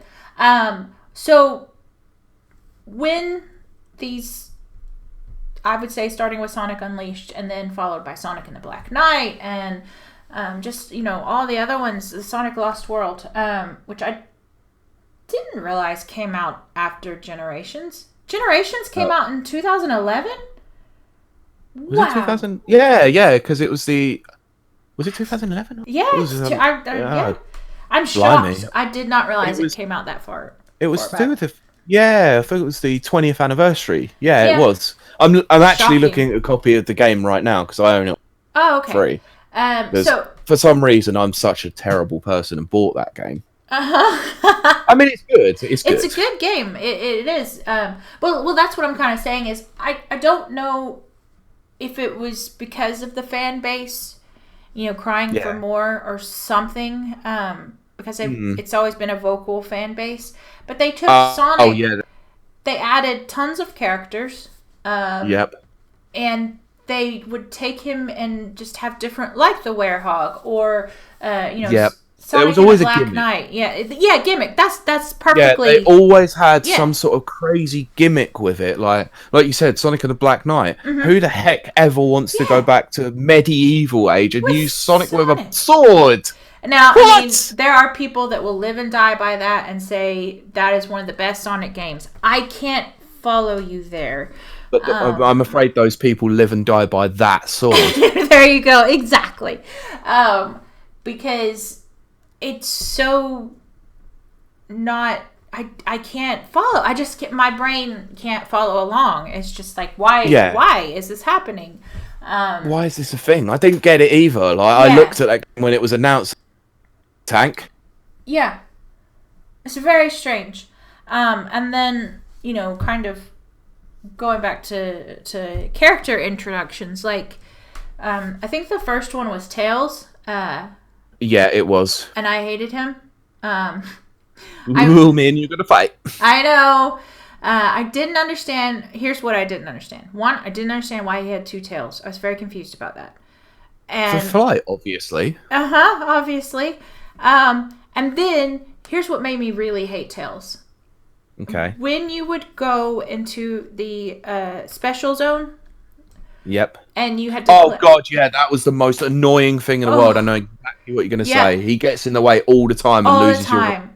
Yeah, because you're going to collect all these bonus rings and stuff, and then there's a Chaos Emerald at the end. You have to get a certain amount to get to the next section of it. Yeah. And I never could do it with Tails because he just would not stay out of the way. Or because it was just me and computer Tails. Yeah. Of course. We'd be, going through the level and he may jump on something and lose all my rings. But the funny thing about that is that actually, especially in Sonic 2, Oil Ocean Zone is one of the most frustrating zones in that entire game. Yeah. And he is actually a godsend when it comes to that boss in the second act. Because he can go in the oil and die and still hit them. Yeah, he's still able to hit them, then dies, and if you just avoid them, then he can take all the hits for you. It's great. It is true, but that one advantage could not cover the myriad of sins. I know. I mean, I like Tails as a character. A lot of people do. One of the better side characters apart from Knuckles, because Knuckles is cool. I do like Knuckles. And I mean, if you've ever seen a picture of an echidna, Jesus Christ, that is not what an echidna looks like. Don't look up echidna private parts. No, I can't say I've ever done that, to be honest. Oh, you may need to. No, I'm not going to now. I think you have to now. No, I think, that's already been Rule 34. They are an interesting animal, let us say that. They are interesting. They are very cool looking, but they are weird. Their reproduction facilities are dangerous. Okay, that tells me everything I need to know. Same thing as foxes. Maybe they have a thing about animals with weird reproductive areas that can kill you. Foxes, echidnas, they bats. don't have ducks, though. They don't have ducks. Ducks have strange reproductive organs as well. I don't know why we're talking. Yeah, I don't know either. You brought it up. Only on the Rapids Review Radio can you go from talking about Sonic to talking about animal genitalia. Which, okay, that's not a bad transition. No, to be honest, I've heard it on other podcasts. I was going to say. Having to listen to someone talking about cloacas is very weird. That's such a weird word. I know. I like the word. It's quite fun to say. Cloaca. I'm not saying it again. I'm not. I have synesthesia, so I have, I see things, and it's a very strange. It's a strange sight. It really is. Yeah, but so this episode. That's total derailment. This is going to go down as our best episode, where we have just lost it. Yeah, exactly. We've completely lost it. Yeah, I think episode 17, we've completely lost it. The lost episode. The Lost World. Oh my gosh. Oh, the Lost World. Good. You got to call it. Good save. That's it. That's our title. Right, I'm writing that down right now. Okay. Oh, God. But Sonic Generations I actually like. I was one of those dorky people that made their character look like, old school Sonic. Yeah. Yep. Just because I'm a dork. But that again, we actually spoke about this off air. That again showed the 2D Sonic is just classic. It's just... Yeah, of course it is. It is, even nowadays, it's just classic. And the 3D sections are... I don't know why Sonic doesn't translate to 3D so well. It's a very strange thing. Yeah, because you look at Mario, and it took him a while. It wasn't quite as bad as what it was. I'm gonna go on record. 64 was rough. Yes, Sunshine was rough too. Yeah, but at least it performed well. It did perform well. It opened the door, I would say. Oh, absolutely. 64 was good at the time. It was when the GameCube came out, we realized how kind of bad it was. Yes. Oh, some people still don't see that, but I'm not one of your typical Mario fans, unfortunately. Yeah. I love Mario, but I can easily criticize Mario as well. Absolutely, yeah. So I can't stand Sunshine. I'm just going to put that on record. I felt that by giving him Flood, they actually took away some of his normal movement options, and that's what I didn't like about it. That, I have to say, was... that, again, kind of reflecting back on the whole Sonic thing, where they took Sonic and they put him in strange things that didn't match in my head. Yeah. I kind of felt like that with Mario on Sunshine. It's like, that was weird. That, know... I don't want to see a plumber running around cleaning graffiti. Yeah, it was just very strange. It was like, what is this mechanic? It's never been seen before. Isle Delfino is amazing. Let's not take that away. The setting's beautiful. It's very when it comes to just the colors and the smoothness of the animations, it is beautiful. Yeah, and it runs very, very well. Yeah. We're not here to talk about Mario, but that is technically something we should discuss, because that was one of the key sticking points between the rivalry, was that Sonic couldn't transition to 3D, but Mario quite easily did. Absolutely, exactly. I don't know. I think because Mario is more methodic, you have to think about what you're doing a little bit more than you would in breakneck speeds. Right. And that might be where some of the design is that they tried to make things too overly complicated with Sonic. Yes. They tried to add too many platforming moments in a 3D space that just didn't work with it. Yeah, because there's a moment in, I think it's Lost World. Yeah. I think. I'm pretty sure it is, actually, where they're in a giant open space. Yeah. It's like I don't know that it's somebody's lab. It's not Eggman's. But it's the other guy's lab. Okay. And you can zoom around, but there's just rings, just rings in this guy's lab, which doesn't make sense. And then what makes it even worse is, I believe that's the game where you can only collect 100 rings. What? Yeah, and the rings didn't do anything. They didn't. No. Anything. Nope. What are you doing? What is wrong with you? It was 100 rings always meant you got an extra life, and you could always get more. That was kind of the point. Exactly, and then, it's Sonic Lost World, I believe. Okay. So they they took everything that was Sonic and they stripped it down. And I don't... Yeah, they did. Or stripped it away. And I don't understand why. No, I don't get it either. I don't understand what they've been doing with Sonic over these years. I mean... I can't follow it, you know? No. Do you remember when they tried to revive classic Sonic? In Sonic 4, Episode 1. That was the mobile game, right? Yeah. Because I downloaded that. So did I. And I played it once and never again.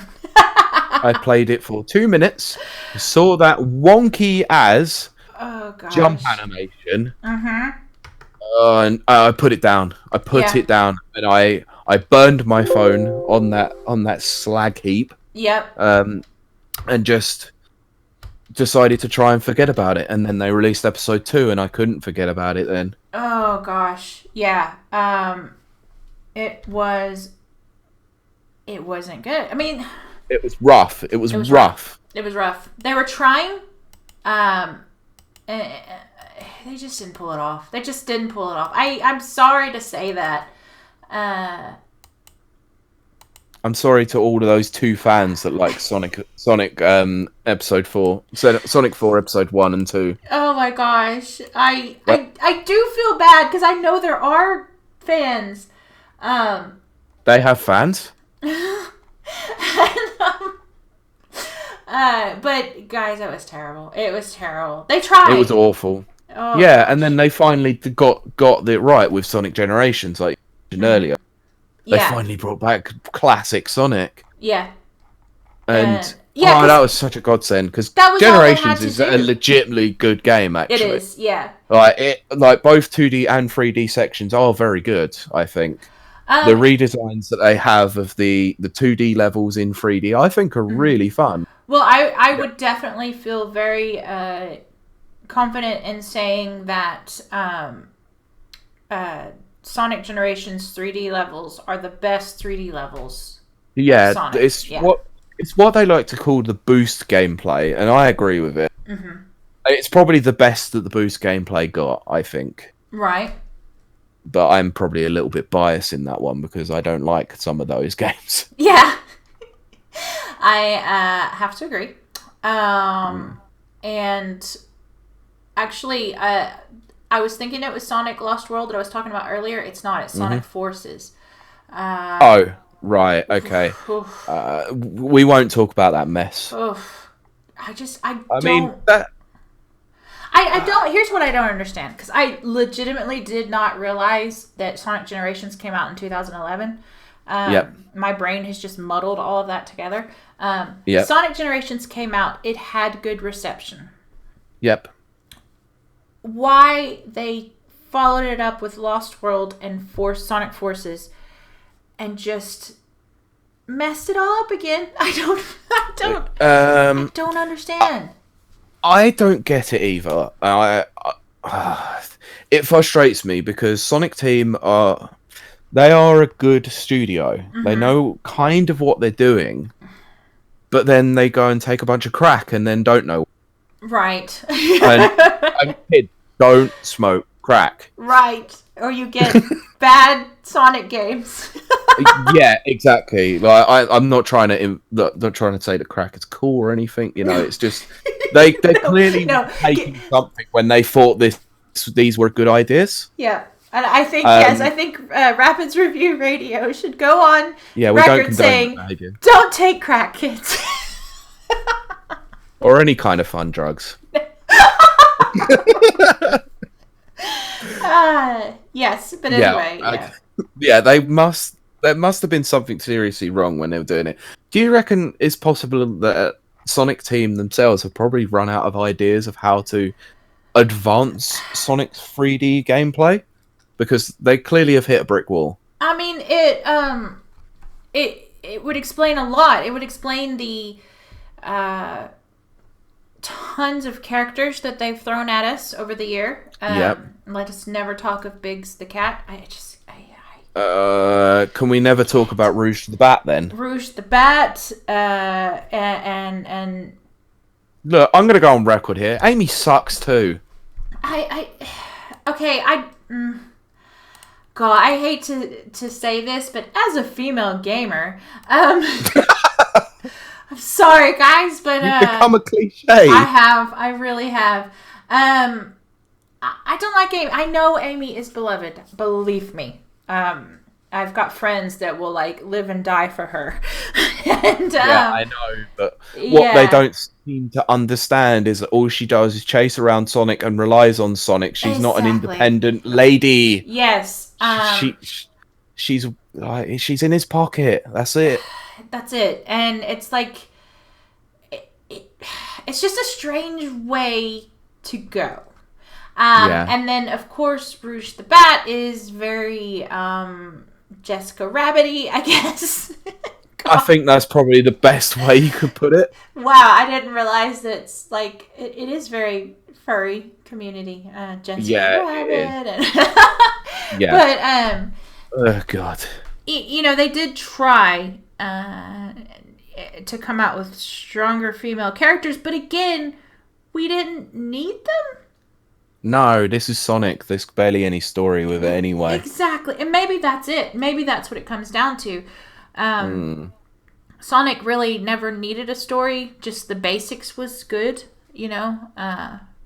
Robotnik has, trapped all the animals to creatures. And he's trying to enslave the world. That's like, it's a cliche, but it works. It's textbook 101, like, classic rubbish video game stories. Yeah. Back in the day, it wasn't needed. You just the thing that got you through was the gameplay. Mm-hmm. That was it. Like, it didn't really matter. I mean, Mario's one is just literally like princess gets kidnapped, you gotta go rescue her. Yep. That's like the biggest cliche in all of it. Like that is it's like the first story ever told was, the damsel in distress. Type thing. But they managed to get away with it every single time, and look at how many Mario games. Yeah, and the gameplay is absolutely solid. Yeah, in most occasions. Exactly, and with very little variation on the the motif, and whereas it seems like Sonic, they just constantly want to reinvent the wheel, don't they? They've got Metal Sonic, Sonic the Werehog, and Shadow. Oh God, Shadow, go away. I'm refusing to mention Shadow the Hedgehog, that horrible PS2 game with him with a gun. I see, yes, exactly. I don't understand. And the thing is, like, Shadow is so similar in attitude to Knuckles. It's almost like you didn't need... That's like having, two Han Solos. You know what I mean? You don't need... No, you don't. Two anti-heroes, I guess? Exactly. It's giving it a lot of credit, but... but then they also added another one in Silver the Hedgehog. Yes. And I don't... Oh, God. I can't follow along with this. This is just... It's almost like there's this time in DC's history where... Until, I think it was Crisis of Infinite Earth, I think... oh God, I know exactly what. Yeah, they had too many characters, too many origin stories, too many this and that, and then they just wiped everybody out and started from the beginning. That's where they started the B-52 saga, didn't they? Yes, exactly. I am of the mind that maybe it's time for that to happen to Sonic. I think they did. I think they kind of did that with Generations, but then sort of that's forgot what I'm saying. that. Yeah, like for me, just as watching from the outside, Generations was a great ending and starting point. Mm-hmm. Yeah, it was a good reboot. It was was the perfect way to reboot the series. Oh, Sonic, you're 20. Woohoo, yeah. Oh no, we're going back in time. Sweet. Exactly. And they split the timeline. They have one team working on 2D Sonic, one team working on 3D Sonic. Mm-hmm. Have them meet up sometimes to make some iconic appearances together. Right. Jobs are good. Yeah. All right. And they kind of did that. They did. They did it with Generations. They did it with Sonic Mania, and they did it with Sonic Forces, but it didn't work with Sonic Forces. No. And they had to get another team in to do Sonic Mania, who were all fan creators. They had all been making mods for game. Christian Whitehead was known to work with Sega on porting the games over to mobiles. It worked for him, and Sonic Mania was an absolute hit. Yeah, it was. It was. Wonderful game. A high recommendation. Go and play that game. Yeah, I would say for sure. If you want to play around with the next gen Sonics, I would say that would be a good one. Yeah, for sure. It's got the same sort of physics that you get on an old school game, but they do enough to recreate those games. I mean, Act 2 on each stage that is a returning stage, so like Chemical Plant Zone, has got a really unique twist to it, which I really liked. You know, with Chemical Plant Zone Act 2, they included the use of the bubbles. You know, the fact that you could inject some substance into the water and use them as basically springboards to get higher up into the level. It was amazing. That was outstanding. So why couldn't Sonic Team do that? Why did it take essentially a hacker to do that? Yeah, that's exactly what happened, and yeah, it makes me angry. Honestly, it really does, because I love Sonic. I really do. Yeah. I remember many times as a kid, like playing through the Sonic games I said earlier. I mean, I was that enamored with Sonic and Tails that I used to draw comics and stapled myself with a staple gun because of it. Really? Yeah, 7 years old. I've got a big old staple through my finger. And I did the same thing around that time period, but I'm sure not for the same reasons. So what did you do? No, I was stapling up a Sonic comic that I drew. Oh yes. Oh dear. Yeah, ran out into the garden whilst my mum was in there, so I stapled my finger. Well, yours is actually better because mine was, I wonder what would happen if I stapled my finger. You fool. Yeah, that's what happens. That's what happens. Oh my gosh. Yeah. I love Sonic. I love the property. I love the franchise, which is why I'm going to see the Sonic movie on my birthday, because I do love it, but I'm so disappointed with a lot of it anyway, because they've gone off a cliff edge. You know, we could mention many of the games, and one of the games we haven't even mentioned was Sonic 06. Yes. Yeah, the spiritual reboot that they released on the 360. That game was a myriad of problems. I rented that, and that went back about 2 hours later. It's unplayable. It is unplayable. Yeah, I couldn't get over a certain section. I kept getting into the water, and it was ridiculous. Stupid. It was so stupid. Same exact part where I got stuck. Yeah, it really annoyed me. That I did eventually get past that section in the end, but it was the boss fight against Silver that was the worst. Oh gosh, that is unbeatable. It's ridiculous. It absolutely is. Whoa! Oh gosh, yeah. So I knew deep in the back of my head it was a very strange game. Yeah, we all did. Yes. I mean, it's been ruined by nearly everyone online now because of how revered it is as a terrible game, and we all know about that kiss at the end of the game. Yep. Oh god. Oh gosh. That one set the furry fans abuzz. Oh gosh, it really did.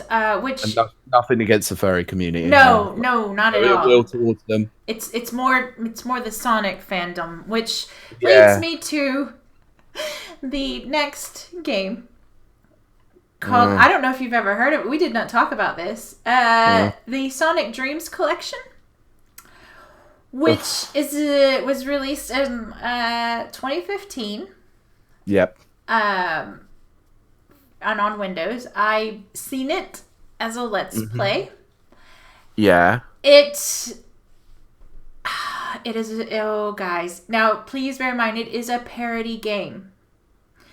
But it's been named the best game of 2015 by, some kind of other outlets like Geek.com, not like IGN or anything like that. But it definitely, oh gosh. It came about in 2015.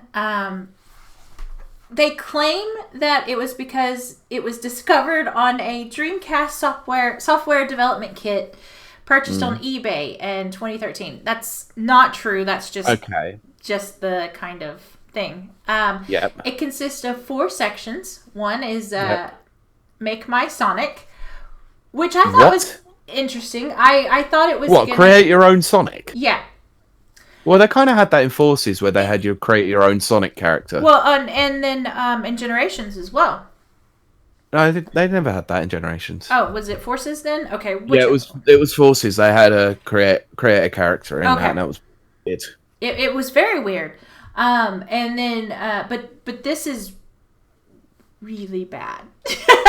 Of course it is. And so, okay, it's gonna get really weird, guys, and I'm gonna be safe for work. I promise.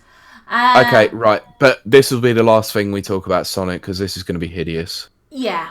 This sums up everything. There's also another game called Eggman Origin. It's so bad. It's so bad. It's just a bad game. It's intentionally bad. Like, okay. You have to grow up Eggman by feeding him worms. What? Yeah. And then after this, after this, the player completes the game and ascends into the sky. And then here we go. The next one is Sonic Movie Maker, which oh dear God. When you hear that, you think, okay, that's kind of cool. That would be cool. That would be really cool. Because there used to be a game, and I believe it was on PC, that was The Simpsons, and it was like the Simpsons Cartoon Maker or something like that, and you could kind of do your own story. Oh my gosh. Kid Me was all over that. I was just like, this is the greatest thing ever. So you hear Sonic Movie Maker, and you think it's something like that, because it does. It has, sprites, it has speech bubbles and rings, and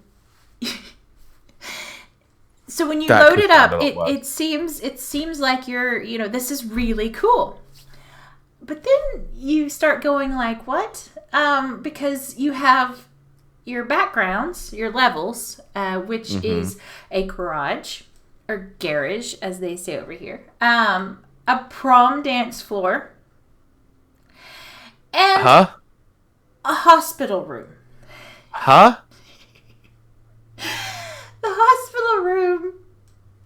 Oh gosh, guys. The hospital room is interesting.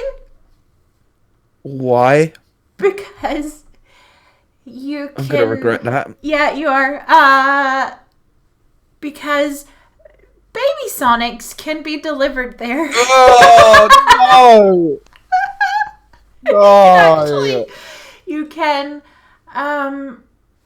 crawl in to retrieve baby Sonics. What? Yes. Guys, you gotta go look this up. What is this? You've got to go see a Let's Play of this. Now, the thing is that? The first time I heard of this game, and it's called Sonic Dreams Collection. Oh my God, I'm going to go and find it now. You have to. By Arcane Kids. It is 100% parody. But this was the one called My Roommate Sonic. And it's kind of my God. done in a VR style. I have literally just seen the thumbnail. Oh my goodness. Basically, it's a dating sim. Oh gosh. That is compatible with the Oculus Rift VR headset, and what guys, it's bad. It's bad. It's so bad. Is this? It's wild. So if you want to have a bit of fun, it is not safe for work, guys. This is my evening viewing now. It is. Yes. In fact, I'm going to read a statement from the team that created Sonic Dreams. Sonic Dreams Collection is a fan's game. we're not making fun of the fans necessarily, just celebrating the weirdness of it. Sonic fans kind of hated it for that. I hate any kind of brand that uses anti-corporate language to promote a corporation. So, oh my gosh, this is awful. It was a little self-referential for themselves. It's a bit too much. It really is. It's strictly a very tongue-in-cheek, but very all-in-good fun parody on the fandom that is Sonic. Because the truth is, Sonic fandom is one of the more toxic ones. They're weird. They're very, yeah. So that, when I first saw that, first of all, I didn't know it was a parody, and I was very confused until... the Let's Players that I was watching was like, no, it's not real.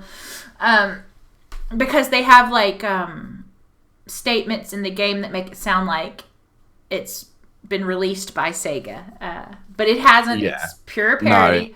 No. But guys, it is very interesting. It's very very funny. Yeah. Okay. So that closes out our Sonic spotlight. Yes, you go right ahead. Can I preface this with one last thing? Mm-hmm. In most occasions, the one constant good piece of things that comes out of the Sonic, I'd say fandom, not fandom, the games. Yes. Is that music. The music is always spot on. Oh, yeah. If you want some good recommendations of some good tunes, just... Sonic 3 and Knuckles soundtrack is absolute stormer. What a soundtrack. And obviously we all know the rumour about that one. I'm not going to mention it here. But although I don't particularly enjoy the game, Sonic Adventure's soundtrack is brilliant. Wow. Unbelievable. I 100% second that. It's such a strange contrast to be playing what is essentially not a great game. In my opinion. Yeah, to hearing amazing music. Just absolutely amazing. I will say that if you want to check out one of the songs on there, this actually plays in the first level of the game. Emerald Coast, I think it is. Oh, yeah. But there's two musics in there. So you got the first part of the level is for Emerald Coast itself. And the second part is a song called Windy and Ripley. Oh, my goodness, is that a stormer. What a tune that is.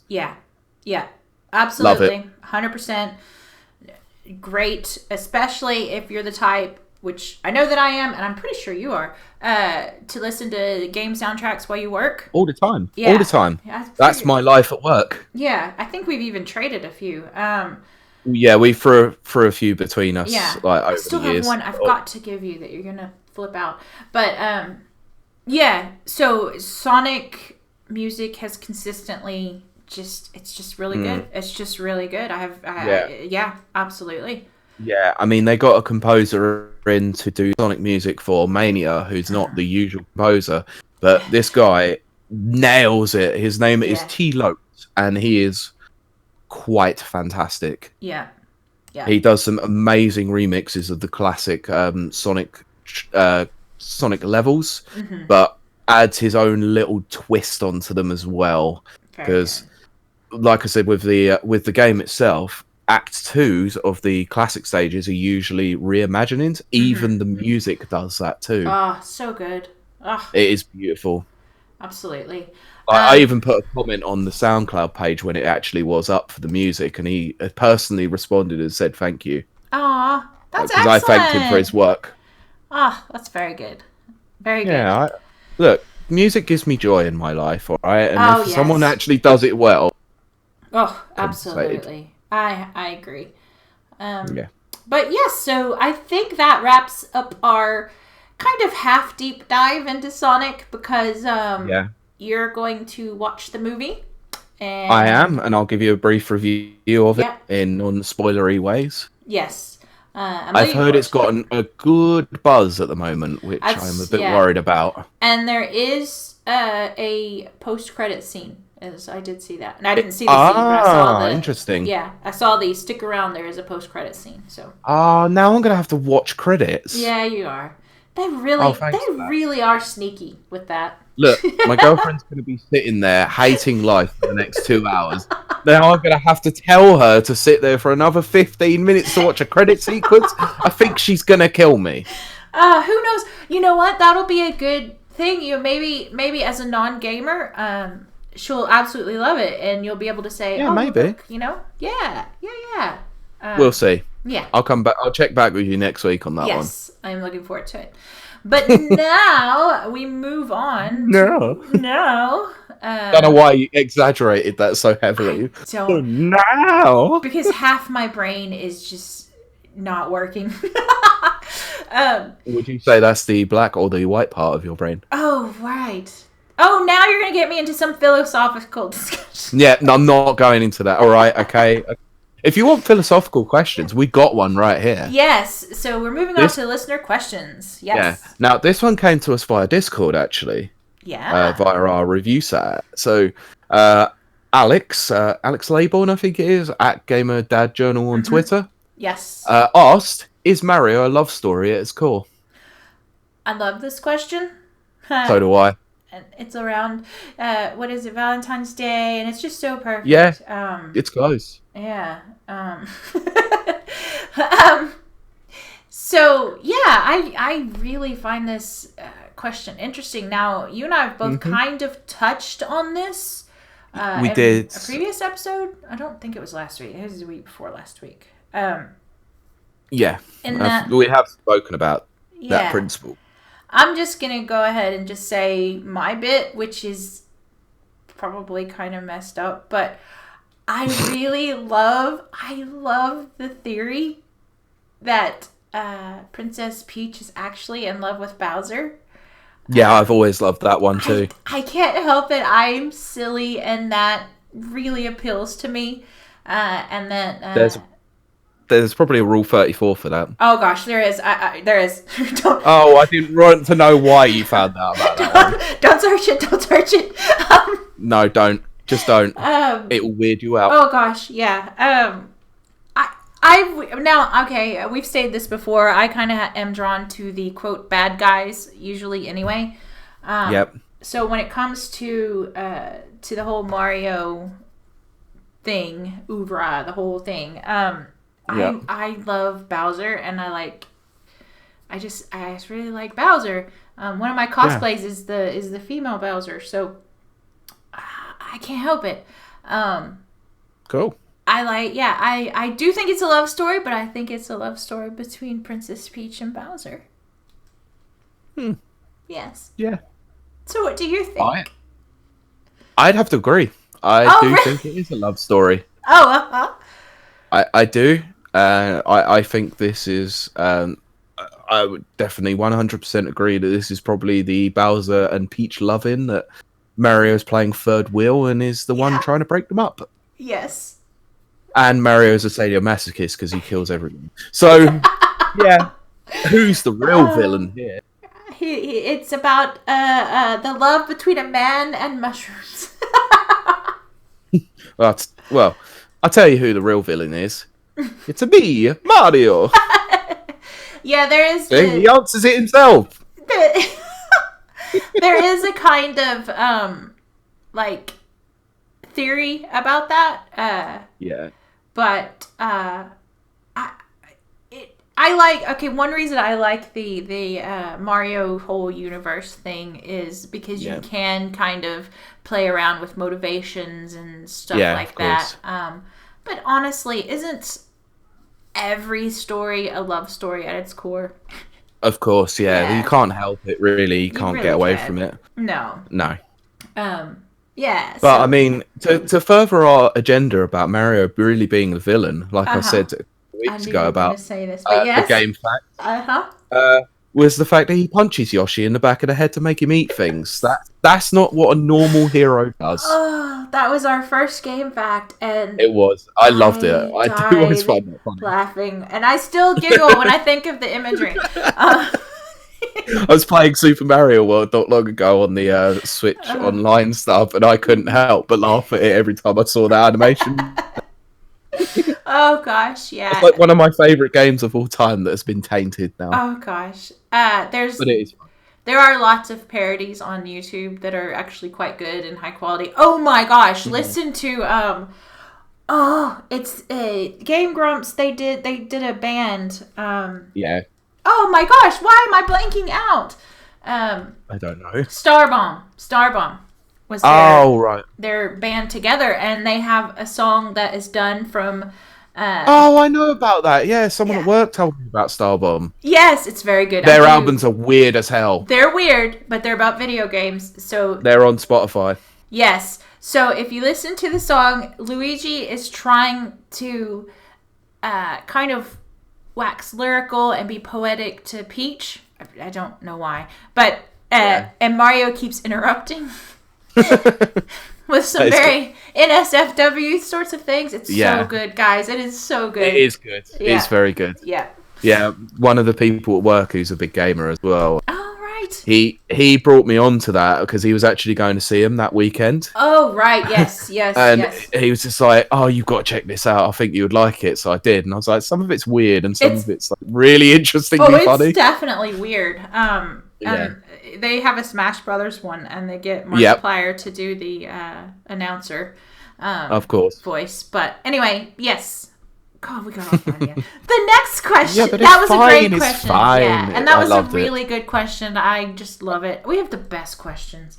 Yeah, we do. So this one, this wonderful question comes in via the Caffeinated Bantercast. So a shout out for them. Woohoo! So the question says, and I'm going to read it exactly how it's stated. Let's see. ... What is the best weapon you've used in a game?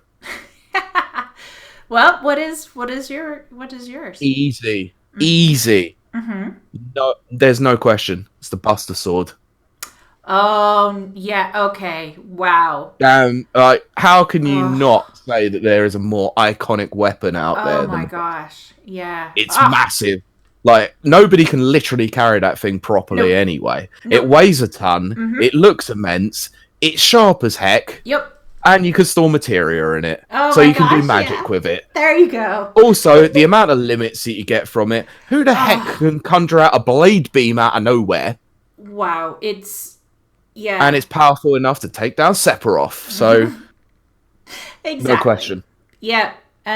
Some people might say Keyblades. Keyblades are cool. But no. Keyblades are cool, but no, I absolutely agree that is a powerful weapon.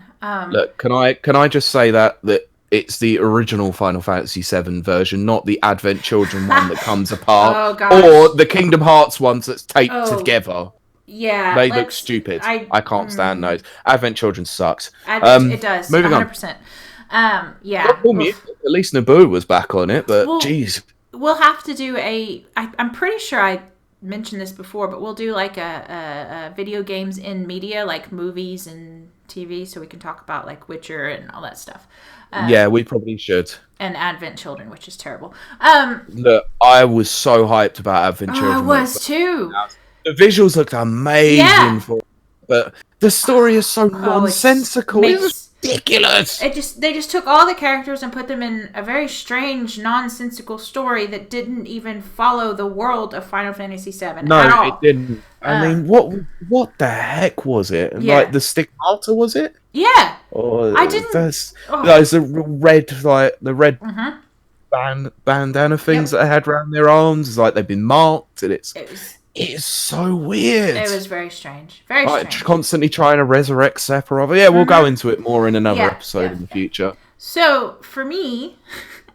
in fact, let me just preface this. Sure. Final Fantasy VII Remake comes out. The week before it comes out, we are doing that episode just on Advent Children. Oh, all right. We'll maybe just do a whole kind of Final Fantasy VII and all its... Yeah, little because we could talk about Crisis Core and Dirge of Cerberus and all that sort of thing after. Yeah, that was exactly my thoughts. Okay, so my most powerful weapon, best weapon was the weapon I created myself, which I do in both Skyrim and in Fallout 4. Of course. In Skyrim, it is a sword, and in Fallout 4, it is a gun. Nice. But they basically are the same. Status effects and all that. Yeah, exactly. Which is always for me fire. So in Fallout 4, it's like bullets that catch fire, and then nice. Yeah, and then in Skyrim, it's a blade. But I call them both a flaming blade. They are both called the Burninator, and I usually max out whatever I need for my weapons building, and then craft my weapon or enhance it or whatever the game setup is, the mechanic. And it, for some reason, for me, just my play style, fire seems to be, or incendiary seems to be the stronger element for me. So I've always found that when I've been playing RPGs, especially since playing through 7 again recently. I do tend to use more fire spells than I do actually ice or any other elemental spells. Yeah, it's very strange because in Oblivion, I was a mage, and I literally only used one fire spell. I mean, I upgraded it and stuff like that, but I mean, I didn't use anything else. No weapons. I barely ever used, ice or any of the others. I never use wind ever, because I don't... Wind or earth, I never use those elements. But because they're generally only usually a very select few enemies. Yeah, and I don't know. I just not connected to them. So in Oblivion, that's fair. I only used my fire magic, and then it just, with Skyrim and Fallout 4, it just kind of evolved into that. And I have this gun in Fallout 4, and I'm talking about unmodded. Okay. It's incendiary bullets, and it just tears through anything. It'll tear through the Crab Queen. Oh wow, that's pretty impressive. Yeah, that thing's mental. Yeah, the first time I went up against one, it took forever to beat her, because you have to beat her to get the Minutemen's post. And it took forever, and I nearly died, and because it was very early in the game. And then as I came to learn the mechanics and blah blah blah, I just go up there, and I'm just like, it's like 2 seconds. It's just shoot her in the face with my burning bullets. And it's just crab rangoon for everyone. Brilliant. Now, I have to ask a quick question. Sure. Would you say that you really enjoy fire-based stuff because of your past experiences in the burning desert of Texas? Maybe that's it. Maybe I understand heat and fire more. Because this is funny. Fire hot. Even in Avatar: The Last Airbender, the Fire Nation is my favorite. Of course it is. And I actually was compared to Princess What's-Her-Face. It's been... just names are not working today. No. Anyway, the guy's sister, who she's terrible. She's horrible. But, I've actually been compared to her. And, I do. I'm drawn to fire. Okay. I really am. All right, fine. Another question. When you played Pokemon, what element did you go with? Believe it or not, Squirtle. Always water. Wow. I'm a water type. Fine. I don't know. Pokemon goes against all the rules. Maybe that's it. Although I did tell someone once that I was their Charizard and they were my trainer. That was my idea of romance. Brilliant. So, yes. Okay, and on that burning note... Yes. Or that wet note, I don't know. I don't really play Pokemon or any other. So, we'll wrap up, shall we? This is an insane episode. Yeah, it's a bit mental. The lost episode. The scatterbrain episode. Yes. Definitely, you can join us when we're a little bit more with it on Rapid's Reviews website, which is www.rapidreviewsuk.com.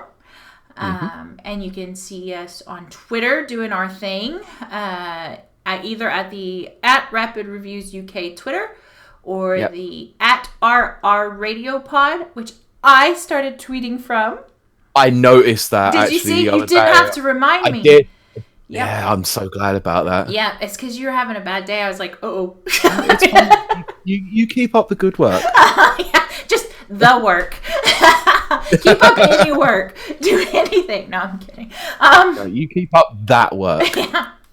And then, of course, if for whatever reason you wanted to follow me, it's at Kylie to Greet on Twitter. And where can they find you? That would be at Pete Beckett 1, which is BECKETT. Yeah. And I just tweet about a bunch of nonsense anyway. That's all right. Depending on what's going on at the time, it could be political, it could be gaming, it could just be my terrible opinion. It's Twitter. That's, Yeah, sounds about right. We do have a Rapids Review UK Facebook page, and we have a new email address, which you can send feedback or questions or ideas for future shows or shout outs.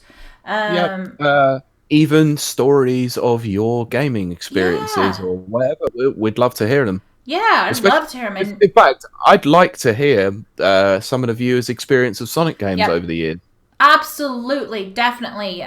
We may even be able to read a few on the show, but definitely let us hear. I love it. And that is found at podcast@rapidreviewsuk.com. Perfect. Which closes out our housekeeping and leaves us with just one thing. Good. Pete, hit us with that game fact. No pressure, of course. None at all. Okay, so this is a callback to last week, where in one of the news stories we talked about Atari. Yes, we did. And we made mention of a particular game on the Atari 2600, ET. Right. Did you know that ET sold 1.5 million units, whereas its most famous property, Space Invaders, only ever sold 1 million? Whoa! That's insane. That's literally insane. I know. That is literally insane. Yep. And with that otherworldly fact coming at you, that's us done. That's us done. We will see you, talk to you, and all of that wonderful thing next week. Okay. Bye. Bye.